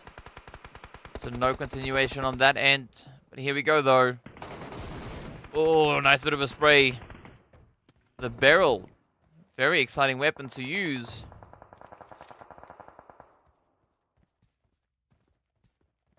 Interesting to see so many DMRs coming through.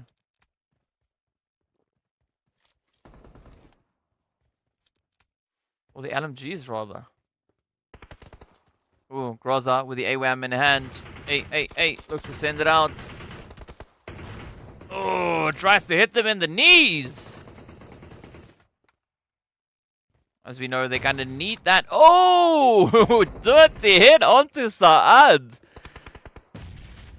Beautiful spraying. Gotta love these bolties. I mean, the AWAM is what the AWAM is, right? Gotta watch out for those hits. Fortunately, they come through just so fast. There's not much that you can do in response to them. Now, ONYX Ravens still holding on. Still positioned here on the edge. They haven't moved for several zones. Oh, but the Falcons, they've definitely moved as they now find the opportunity to make a dash. RTG trying to lock it down. ARB gonna be looking to capitalize as they too look to play a bit of third party. Oh.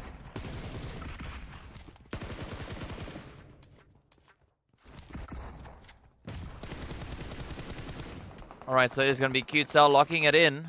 Switching to that M4 to get the spray secured. Oh. Yep. MG3 coming out yet again. Osama with a quick 5-minute reload. Now Falcons, they will get sent away. Down they go. RTG, ARB. Holding nice and steady out to the north. Fighting for that position. Fighting for control. And of course the ONYX Ravens just sitting back going, you know what? Do whatever you like. We'll just chill and wait and jump in when we can. Meanwhile, RTG gonna settle for 4 eliminations.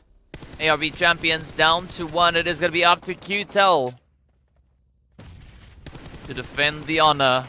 Oh, but that is gonna be the end of the road. The ONYX Ravens swoop on down, clutching it out, getting themselves that glorious winner chicken dinner.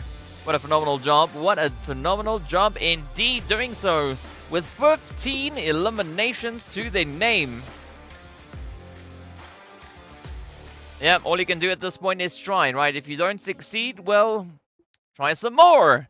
But a very, very strong effort coming through from ARB champions. We did see Team Falcons also, again, trying to lock in that consistency. But yeah, it's a tough lobby. It is a very, very tough lobby. So big congratulations going out to the ONYX Ravens. That, of course, being, well, their only chicken dinner for the day that we've seen so far.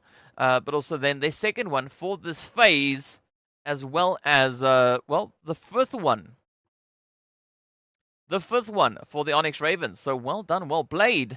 A very glorious run for them over on Erangel. Of course, now, as a result of this last match, there was quite a bit of a change up with regards to their positioning on, well, the league standings, right? The big one. So, but we'll get into that in a little bit. ONYX literally made a man-made red zone. Yes, they literally did that. And of course, just shows you the power of positioning, right? Because they were able to get themselves situated onto just that little bit of an edge, just utilizing a terrain. And I mean, they stayed there for probably about, what, 5-6 phases? That's a really long position, a really long time to hold a position. But, you know, well done to them. It paid off at the end of the day. Of course, they got a bucket load of eliminations and a winner chicken dinner, adding number 5 to the tally. Of course, let's take a look at the points. As you can see here, ARB secured then in second place with 7. We got the Ravens with a glorious 25-pointer. Falcons also with 7 eliminations, but having to settle for 11 points. Quest and NEXX getting X'd out in 15th and 16th position. Not a single placement point. Not a single elimination getting sent to them. Triple also really trying so hard to defend the angles here. But see, it was right about this point where ONYX Ravens already were secured. And they just locked in. They huddled down. They dug themselves in. And that's what they did. W7 also had a really tough run, trying to rotate in from that western side. Again, very, very limited options. But unfortunately, things not exactly going according to plan for them. But that is the inevitable. Who do you think will win the last match? Very good question. I don't know. It's going to be up to Sanhok. So, Falcons. Because they haven't had a winner chicken dinner on Sanhok just yet. Right? For no other reason other than that. If not Falcons, brute force. Because why not? There's no logic behind my decisions. It's just, it is what it is, right? But you got to give it up to ONYX Ravens. 100 damage and 15 eliminations getting converted out of that. Very, very good consistency. Conversion rate as well. RTG though, 2700 damage and 4 eliminations. I'm curious as to know as to how much damage, how much lead they let out, because that is just insane. ONYX Ravens also almost essentially clutching it out with R getting all 5 of the eliminations only from utility. No, we are not done just yet. We got one more map to go. We are going to be stepping into Sanhok next. Of course, Saad Laith coming through with their performances there as well. So some very exciting things being shown here as we are prepping ourselves for the final match of the day. Of course, it is going to be Sanhok, and then some more Sanhok all in one, because it's one game, right, for match number 5. So yeah, my predictions for Sanhok, I believe it's either going to be Brute Force or Falcons, purely because it's the first names I could see. I don't want to go with NIGMA because they've already had 2 winner chicken dinners. So I'm going to go with Brute Force or Falcons, right? Because Falcons, they need a chicken. Brute Force, they already have a chicken. But they could always look to get one more. So might as well add into that. It's actually a good pick. Brute Force, but you'll be supporting Twisted Minds. I mean, Twisted, they've also had a winner chicken dinner, right? But if you look at the eliminations, so Brute Force, Falcons, and Twisted are all sitting on 37 eliminations on Sanhok. Of course, let's take a look at the overall standings. It is going to be NIGMA sitting with a glorious 142 pointers to their name. So no change in the top 5, aside from teams just getting more points. ONYX Ravens, though, jumping up 2 slots all the way up into 6th position. They started off in 8th, and, well, now they're here. So glorious to see what a winner chicken dinner can do. Really just elevating a team up. Aside from those 3 slots changes that we've had, right? 6, 7, and 8. As we move a little bit further down. Again, also nothing really happening on this page aside from W7. Moving from 17th up into 16th position. Everyone else staying exactly where we saw them last, right? ARB champions, though, they've jumped up 3 slots, all the way from 20th up into 17th. As a result, NextX now has been moved down 2 into that 18th position. NASR also then getting moved down into 19th. KR down in towards 20th. But then, of course, in the big league situation, right? ONYX Ravens, they've moved up 4 slots based on this last performance, getting themselves secured all the way up into 5th place. And then, of course, we also had the players then from Vision move up into 10th. ARB champions, they've moved up into 14th, taking a 5-position jump. 5. That's pretty impressive.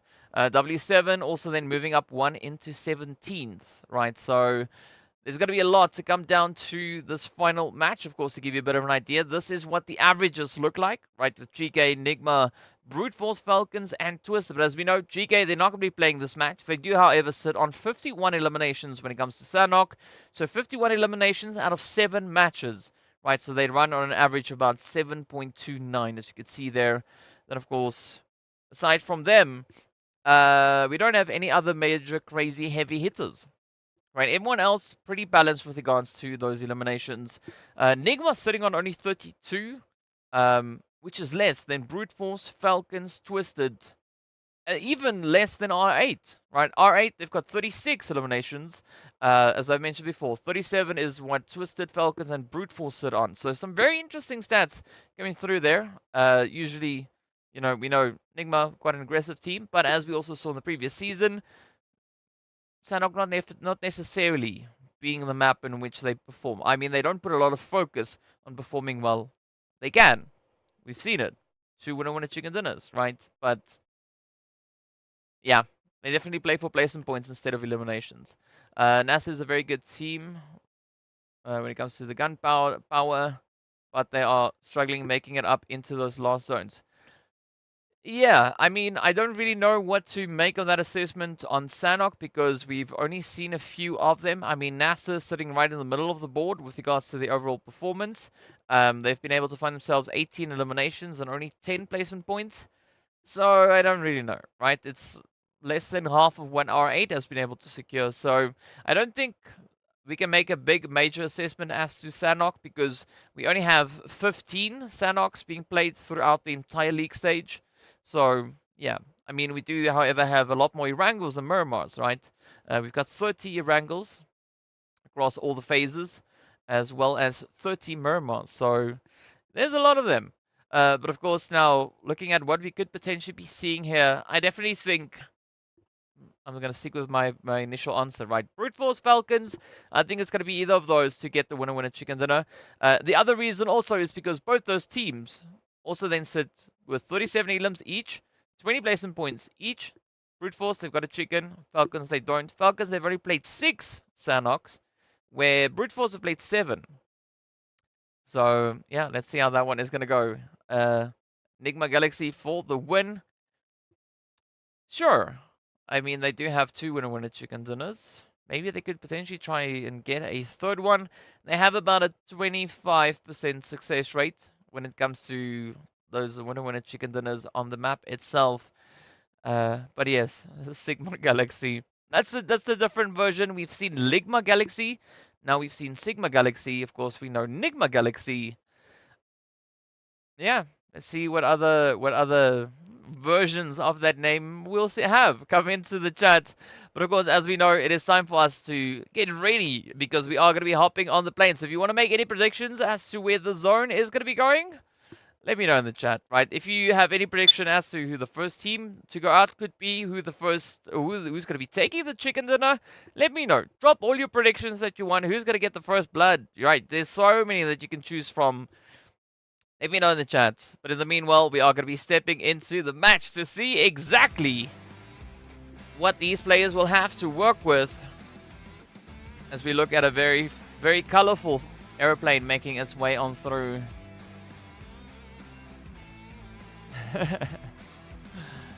Camp Charlie. All right.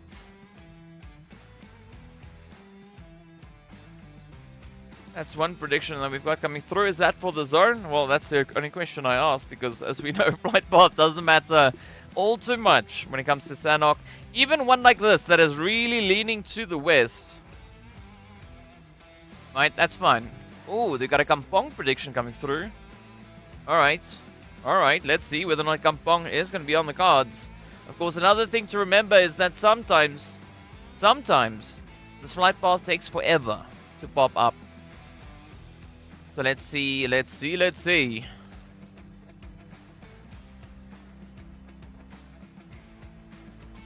Ooh, nice little bit of boot camp action coming through. ARB already down to 2. Hot diggity dog. Triple really lining it up as they spring into action. 3 eliminations to their name. They need 1 more to go, and then it is a full squad wipe. But Smoker now going to be turning their name to their feet as they are running quite heavily to get themselves out of that situation. The zone does center up towards Paradise, but you can see that. And there it is. Yeah, KR and W7 going at it yet again up north. Hassan is going to be on their knees. I think they might have dropped a bit of change or something. They are looking for it. Good Yakuza waiting in the wing here as well. So Hassan trying to make the most of that situation, trying to sneak their way on forward, trying to relay a little bit of the information. We got a shout out coming through for Coops as well. Nigma all the way down to Sami, their usual position. Ooh. But who's going to be the one to win the fight between W7 and the side of KR? W7 definitely sitting with more eliminations, 16. Against the 13 coming through here for KR.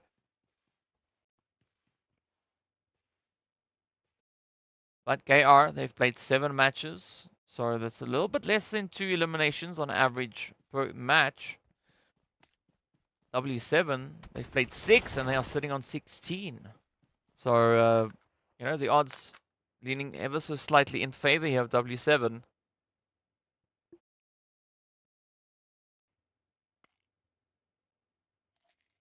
Batika, yes, going to be healing themselves up. Or Besikta, as I was saying before. Either which way, you know who I'm talking about. This player right over here. Let's see what Batika is going to be bringing in.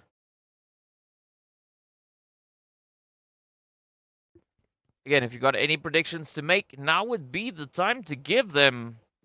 Well, you can't predict the zone because we already know what that has been. Right? You can't predict first blood because we know what happened on that one. What you can predict is Who's going to be the first team to fall?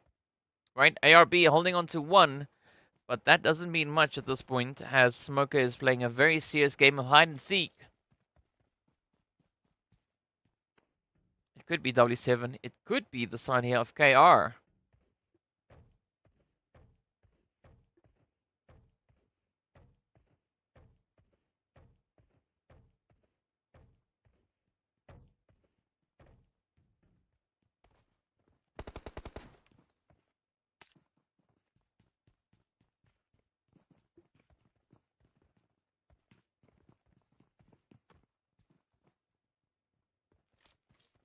Now we wait as W7 starts to push up. Both squads still sitting on 4.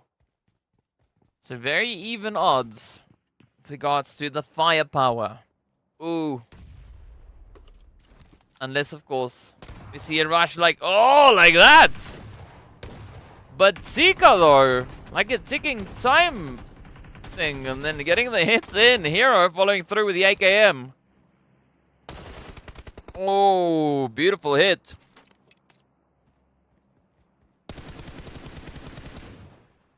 Hero now just closing it up as they look to zero out the side here of KR. Well, lead out in the open. Last time they fell to Crypto, and this time Ali is going to be looking to drive it home. Ooh, almost getting the headshot there as Hero comes strafing on forward. Looking for the opportunity, the angle, the play.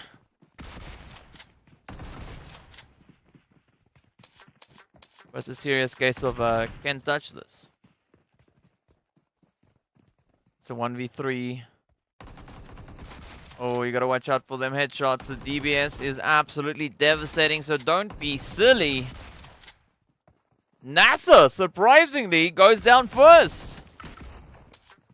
It's not ARB, it is not KR, or W7. Ali now just going absolutely crazy. Oh, and they are the hero of the show as they solo the entirety of W3. What a comeback. But now, Ali has that entire western side to themselves. And they don't have to worry about a thing, or at least not for now. Because there's no one on the opposite end of that bridge, so they can very casually rotate across. In the meanwhile, it's going to be triple and twisted. Oh, the hits now connecting on through. A NAS. Down they go. Crypto going to be holding off in the distance. Twisted down to, well, only Crypto, as Evo Station gets confirmed.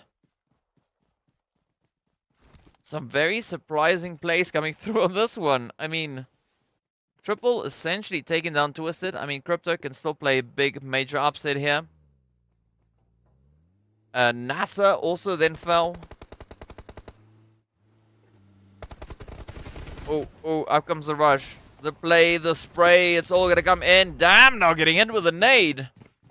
And now, there's going to be Triple trying to push from down below. Ooh. Trying to hit Crypto in their feet. Ooh, and down they go without even taking a little drop of damage.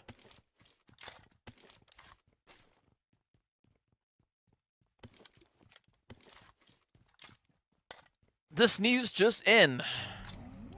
GBS is getting a minor nerf. I mean, it's still going to be a DBS, so that thing is still going to be quite devastating, right? But in case you missed it, this is how NASR had a little bit of a fumble. Ooh, and mud. Beautiful consistency on that spray. S12K all the way.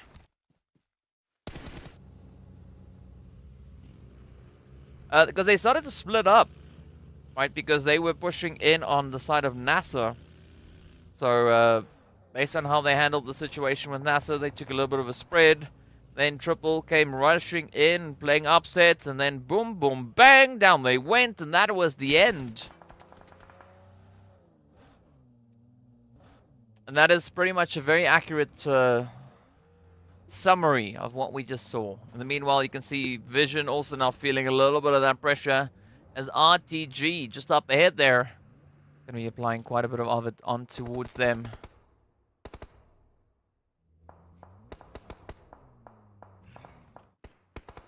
Let's see whether or not Vision are going to keep their eyes on the prize as they look to push. Oh, but they are going to get encircled by IKURD, rotating up behind them. So Vision could find themselves in a very uncomfortable position very, very quickly. The predictions coming through for Brute Force, Twisted, and R8. Of course, as we know, Twisted, well, they're not here anymore, so sorry for that one, Wolf. Still opportunity remains there for the side of R8.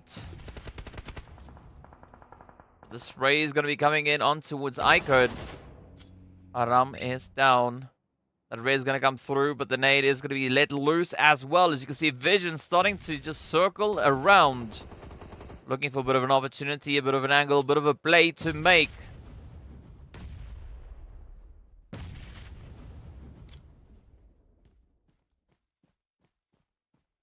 I'm still going to stick to my prediction, saying either Brute Force or Falcons. Let's see who's going to clutch it out. If you agree with my prediction, let me know in the chat. If you predict another team, well, let me know too. Curious to hear what you're thinking. In the meanwhile, let's see who's going to succeed here. Is it going to be Vision? Is it going to be IKURD? Or could it potentially be RTG? Just looking to bulldoze their way on through. We do have the Broody Fruities, Brute Force, pulling up right behind them.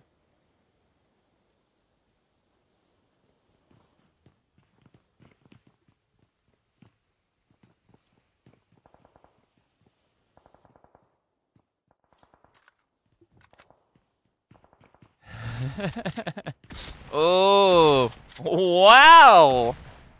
Sanhok with pinpoint accuracy, just hitting it up like a quick 1-2, 1-2.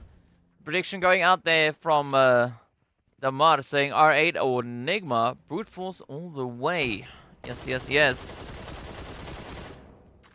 I want to see the Broody Fruities. Of course, we did see Ali. They're from KR, all the way out in the blue. Not quite sure where Ali is going, but it's our most western teams. That's why we were so zoomed out on the map. But of course, let's focus in on the action here. As Sanhok gets traded on down, off they go. Azzy locking it in. Yahweh's up ahead. Ooh, ooh, ooh. That nade coming pretty close. See, Cindy, unfortunately, I don't have the power to jinx. Right. Maxman owns that.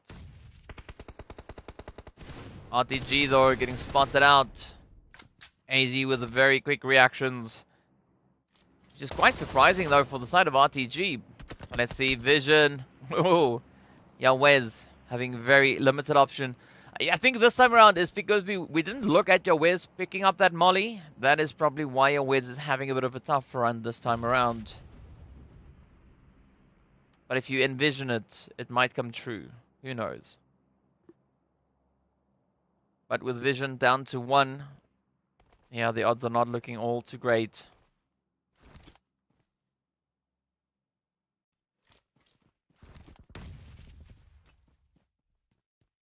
Ado trying to sneak in a bit of a nade there into the side of IKURD and Vision. RTG just over on towards that southeastern side. Could maybe look to apply a little bit of pressure, as we can hear Neos in the background. Making a lot of noise. Trying to push RTG back to wherever else. Yahweh's now going to be waiting for the inevitable to come through here. Maybe a bit of an opportunity, a bit of a spray, a bit of an angle, a bit of a play. Where's it going to go? Mur and Ado. Themselves ready to just evacuate. Now up comes the utilities onto Yahweh's. The full send from the rest of IKURD. A 1v2. Oh, yep, there we go. AZ with a very effortless jump shot, just flying over the flames. Looking like they can walk on fire.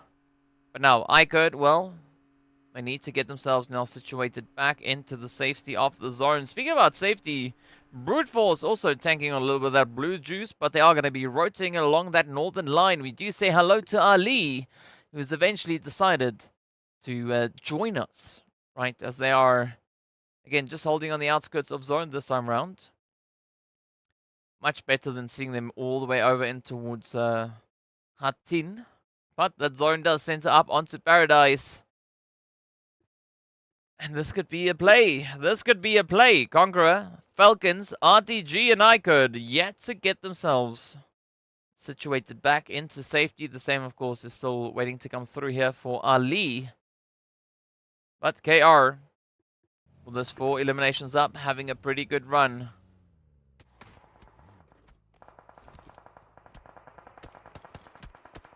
So yeah, Brute Force, they've now unclustered themselves, right? But of course, moving up into Paradise, well, they might just recluster themselves.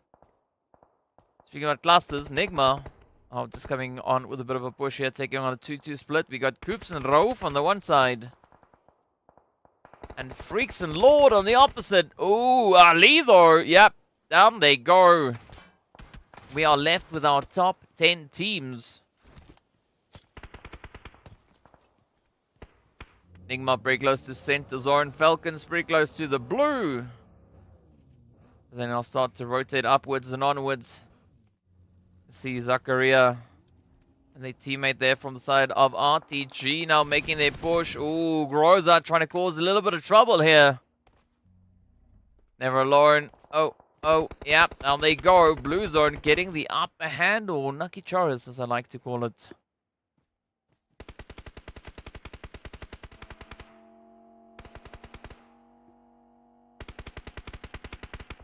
So in the previous match, we did not see a single player fall to the blue. This time round, well, it might be a little bit of a different situation. The Mardo, ooh, Shaco. Glorious spray down, S12K.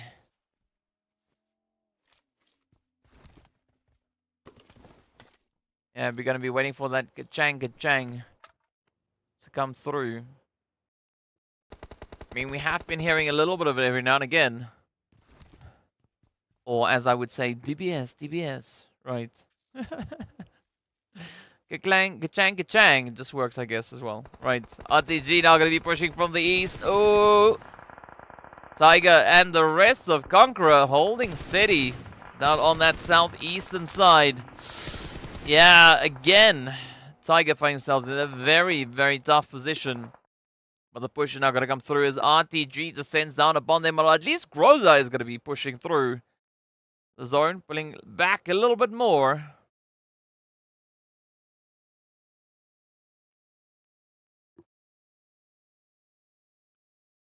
Let's see who is going to be the one to pick it up. Falcons dominating the eliminations. Sure. Maybe not on this map. But, yeah, definitely also not this match. Because they got sent out with nothing to their name.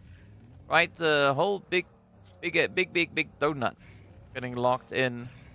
So, my prediction was between the Broody Fruities and Falcon. Seeing that Falcon is not here, well, it defaults over to the other team.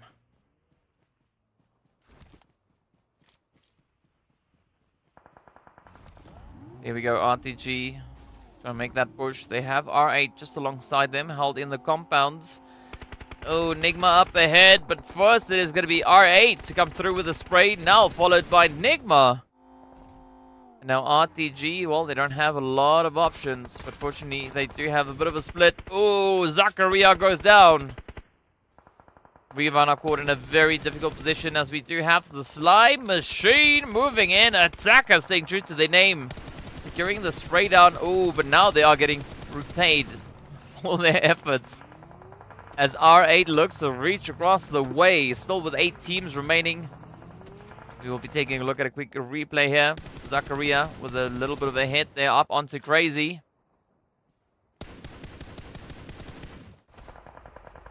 Great follow through coming there. Tiger is going to be absolutely eaten alive by the zone. The ONYX Ravens, though, are going to be sent back empty-handed.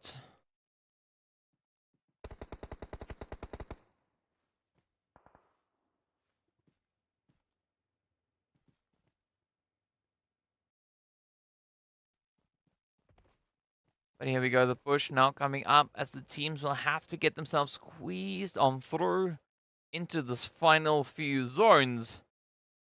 Of course, Triple still yet to move through. But they are going to be scouting out the situation. And they do have NIGMA just off in the distance. So again, not the most comfortable push. But they don't know that that is NIGMA just hanging up ahead of them. Also, Brute Force and Slime Machine going to be holding on to the northern edges. Both teams going through with their full figures there. Triple also one of those teams that is going to be holding on. I mean, they also then hold on to the double digits. So that is looking pretty good for them. Beautiful nade here from SK Ton. Does find attacker. Ooh, Fashe getting very close. Almost getting confirmation, but instead Steezy locks it in. Slime Machine are getting heavily pressured. R8 also getting just absolutely obliterated. Down they go. Ooh, NIGMA coming under fire. Emad getting a little cheeky there on the edge. Dam pushing up to the rest of Brute Force. They're, of course, going to be met with quite a bit of aggression as we'll see those eliminations now maybe make its way in. Still waiting for it to be decided. As Brute Force have not yet been able to secure a knock or a spray down. You can definitely hear them trying. Lord also now just keeping the plants in position, ensuring that they don't move too much. A Slime Machine in the meanwhile will start to fall. Ado reaching all the way across. Result also getting spotted. Emad getting knocked. Let's see what Fashe can bring through here for Sly. It is going to be Lord just up ahead of them. A very risky play indeed. But Brute Force. Beautiful position they've got here. Nice little bit of elevation to work through. They can definitely look to at least blaze their way in. Clearing a bit of a pathing here. Oof. Manfashe will get ended right then and there. Coops now up to 2 eliminations. 6 in total for the side here of NIGMA. The final 4 squads left to fight it out. It's going to be RTG and Triple, both sitting on solos. Then NIGMA and Brute Force sitting on potentially 4, maybe 3, who knows.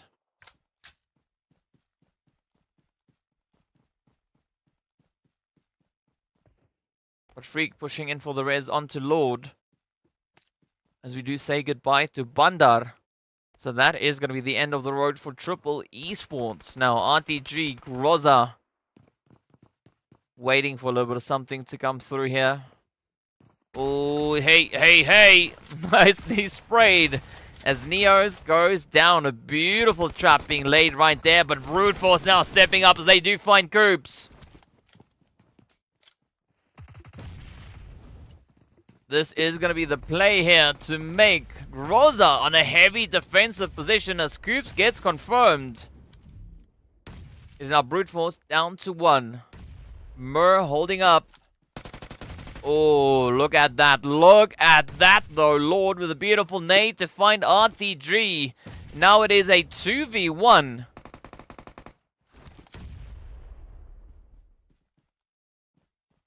Big upset being played there by Groza. But now Murray getting confirmed as a solo. The rest could still potentially come through here for NIGMA. Raouf gonna be tempting that, but first Lord is gonna be trying to stop Murray in their tracks. Oh. Yeah, this could be it. This could be it.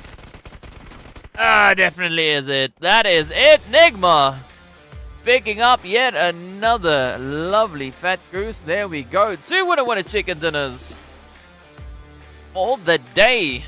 The first one and the last one. You gotta love it though. NIGMA really consistent with that performance. I mean, you gotta appreciate the efforts. Unfortunate for the Brute Force squad. You know, it is what it is at the end of the day. They tried. you know, we still support them. It is what it is, though. Nice try. But yeah, Neo's very unfortunate play coming through on them.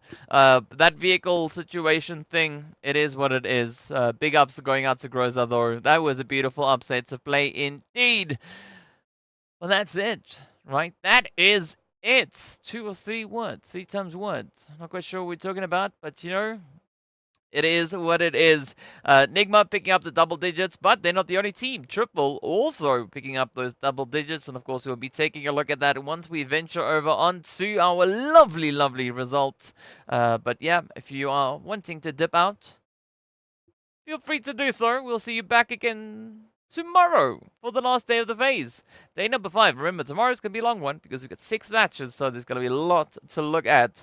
But of course, well, for this one, we're going to have to take a look and see exactly how the teams place with regards to those points, how all of that then impacts the standings, who our MVP of the day is, of course, also then, well, you know, what the general performance is, and of course, in case you forgot who got all the winner chicken dinners, we're going to be taking a look at that as well.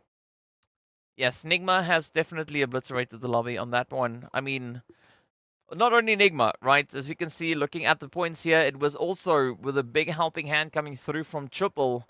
So some very, very exciting performances. Yet again, 20 points then for NIGMA. Brute Force with 14. Triple also then getting 14 points. KR and Twisted both picking up those 4 eliminations for a grand total of 4 points on either which side.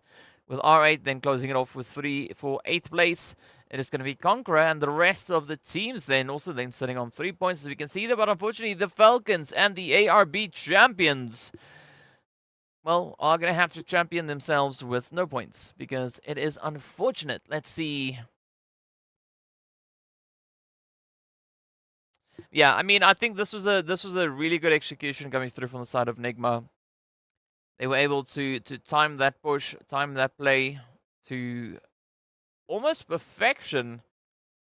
And of course, big ups here to Lord. Unfortunately for Mur, I mean, if they just tried a little bit more of that spray, maybe they ran out of ammo. But they were so close to taking down Lord. Of course, Triple coming through with 2200 damage. Enigma on 1600 RTG on 1100. But the biggest conversion rate is going to go to the Broody Fruities. 8 eliminations coming out of 1000, well, 1000 damage. Ooh, look at this, though. It is going to be Enigma domination with Lord finding 5 eliminations, one of which has been a utility hit. Of course, then the longest hit coming through there from Lord as well. Groups coming in with quite a bit of traveling, and then Mud all the way from Triple securing the most damage in this past match. So some very interesting statistics coming through there yet again. Great elimination points, though. Yes, yes, yes. I mean, looking at our strongest teams that we have on the lovely map of Sanhok, it essentially is GEEKAY. GEEKAY is the strongest team. Most eliminations, most points. That is what it is. But of course, in case you've got those chickens, here we go, right? So Enigma starting and ending the day with a winner chicken dinner. The first one definitely being a much more fed up chicken, right? 15 eliminations going to them. ONYX Ravens also then with a 15-point winner chicken dinner. RTG, their match number 3, only taking 602 damage, but the greatest survival time rather coming their way. So well done, well done. And then, of course, we got to give it up to Quest as well, securing that chicken on match number 2. So some very exciting performances as you saw Quest securing the victory on the lovely Miramar. But yeah, a lot of sweatiness has come through here. Of course, we also need to take a look and see exactly what the face points are and potentially how all of this then impacts the standings. Because as we know, these teams are playing for positioning, right? And that is going to be the determining factor because, as we know, at the end of tomorrow, the top 12 are going to be venturing up into Luvik. But also, tomorrow is going to be that redistribution of bonus points, right? As we know, with regards to the previous phase bonus points, GEEKAY got themselves a lovely 20. We did see Enigma walking away with 19. 18 went to the side of Falcons. 17 went to R8.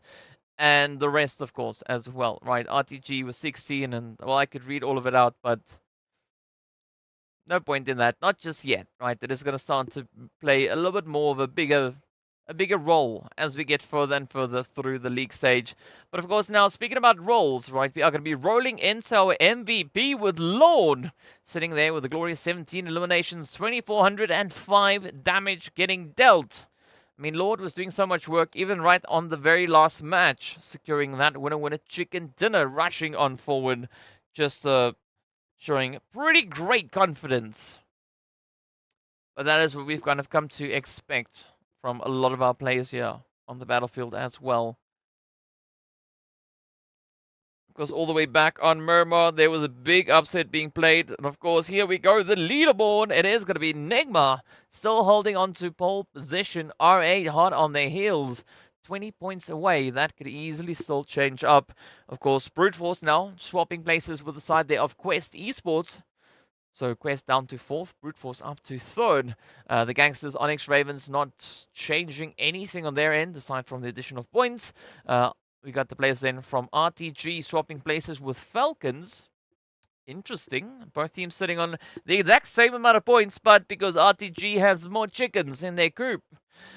That's why they are sitting up in 7th place. As we take a look at the second page, it is going to be Slime Machine, then also moving up into 9th, just ahead of GEEKAY Triple. Well, jumping up triple slots all the way into 11th.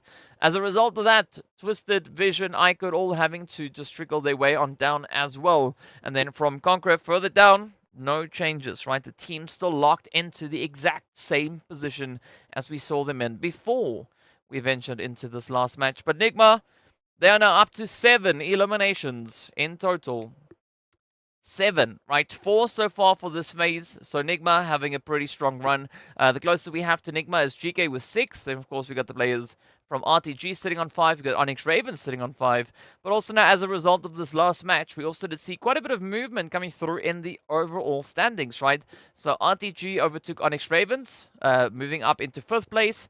Slime Machine overtook the Gangsters, swapping again for 8th and 9th place, just changing around on that one. Brute Force and Vision also changing places for 10th and 11th. We had CONQUEROR Iraq moving up into 14th, swapping places with ARB.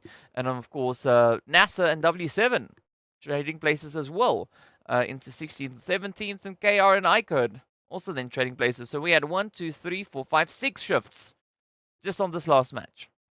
Right, so quite a bit of pressure still remains, right? None of these teams are safe. And of course, the big total points that we see, right? NIGMA sitting on 344 points. And then we've got NEXX sitting on 93 on the opposite end of that leaderboard. So it's quite interesting to see just such a big contrast coming through, rather, between these teams and the amount of points that they have. 3 teams, though, sitting on 147. That is going to be W7, NASR, and KR, 16th, 17th, and 18th position. Right, so quite a bit of pressure going to be coming through. It does seem like almost everyone has winner chicken dinners. We are just yet to see one come through for triple. We need one for ARB. And then, of course, we need to see KR, IKURD, and NEXX, right? So that is it. Those are the only teams that are in need of some winner chicken dinners. Everyone else has found at least one, right? The highest being 7 that I've already mentioned.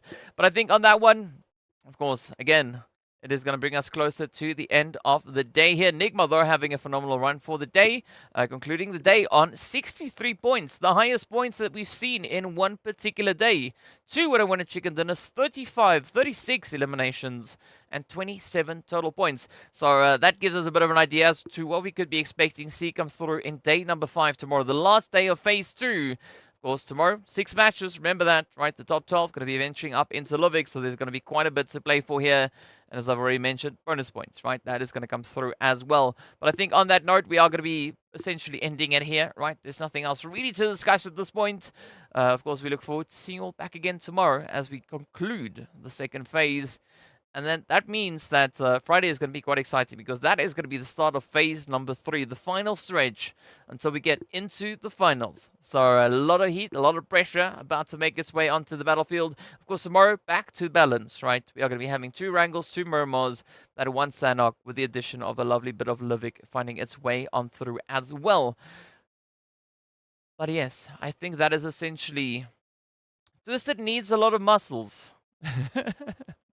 What kind of muscles? I don't know what you mean by muscles, but either which way, we'll find out tomorrow as the teams are going to be stepping it up. So until then, stay fresh, stay frosty, and of course, well, we'll see you all back again later. Until then, right? Keep well. I don't know why I'm delaying this goodbye, but I'm waiting for the last bit to come through, and I've already said everything that I could. But yes, let's go, let's go, let's go, let's get it. And 5, 4, 3, 2, 1. Hey, actually accurate.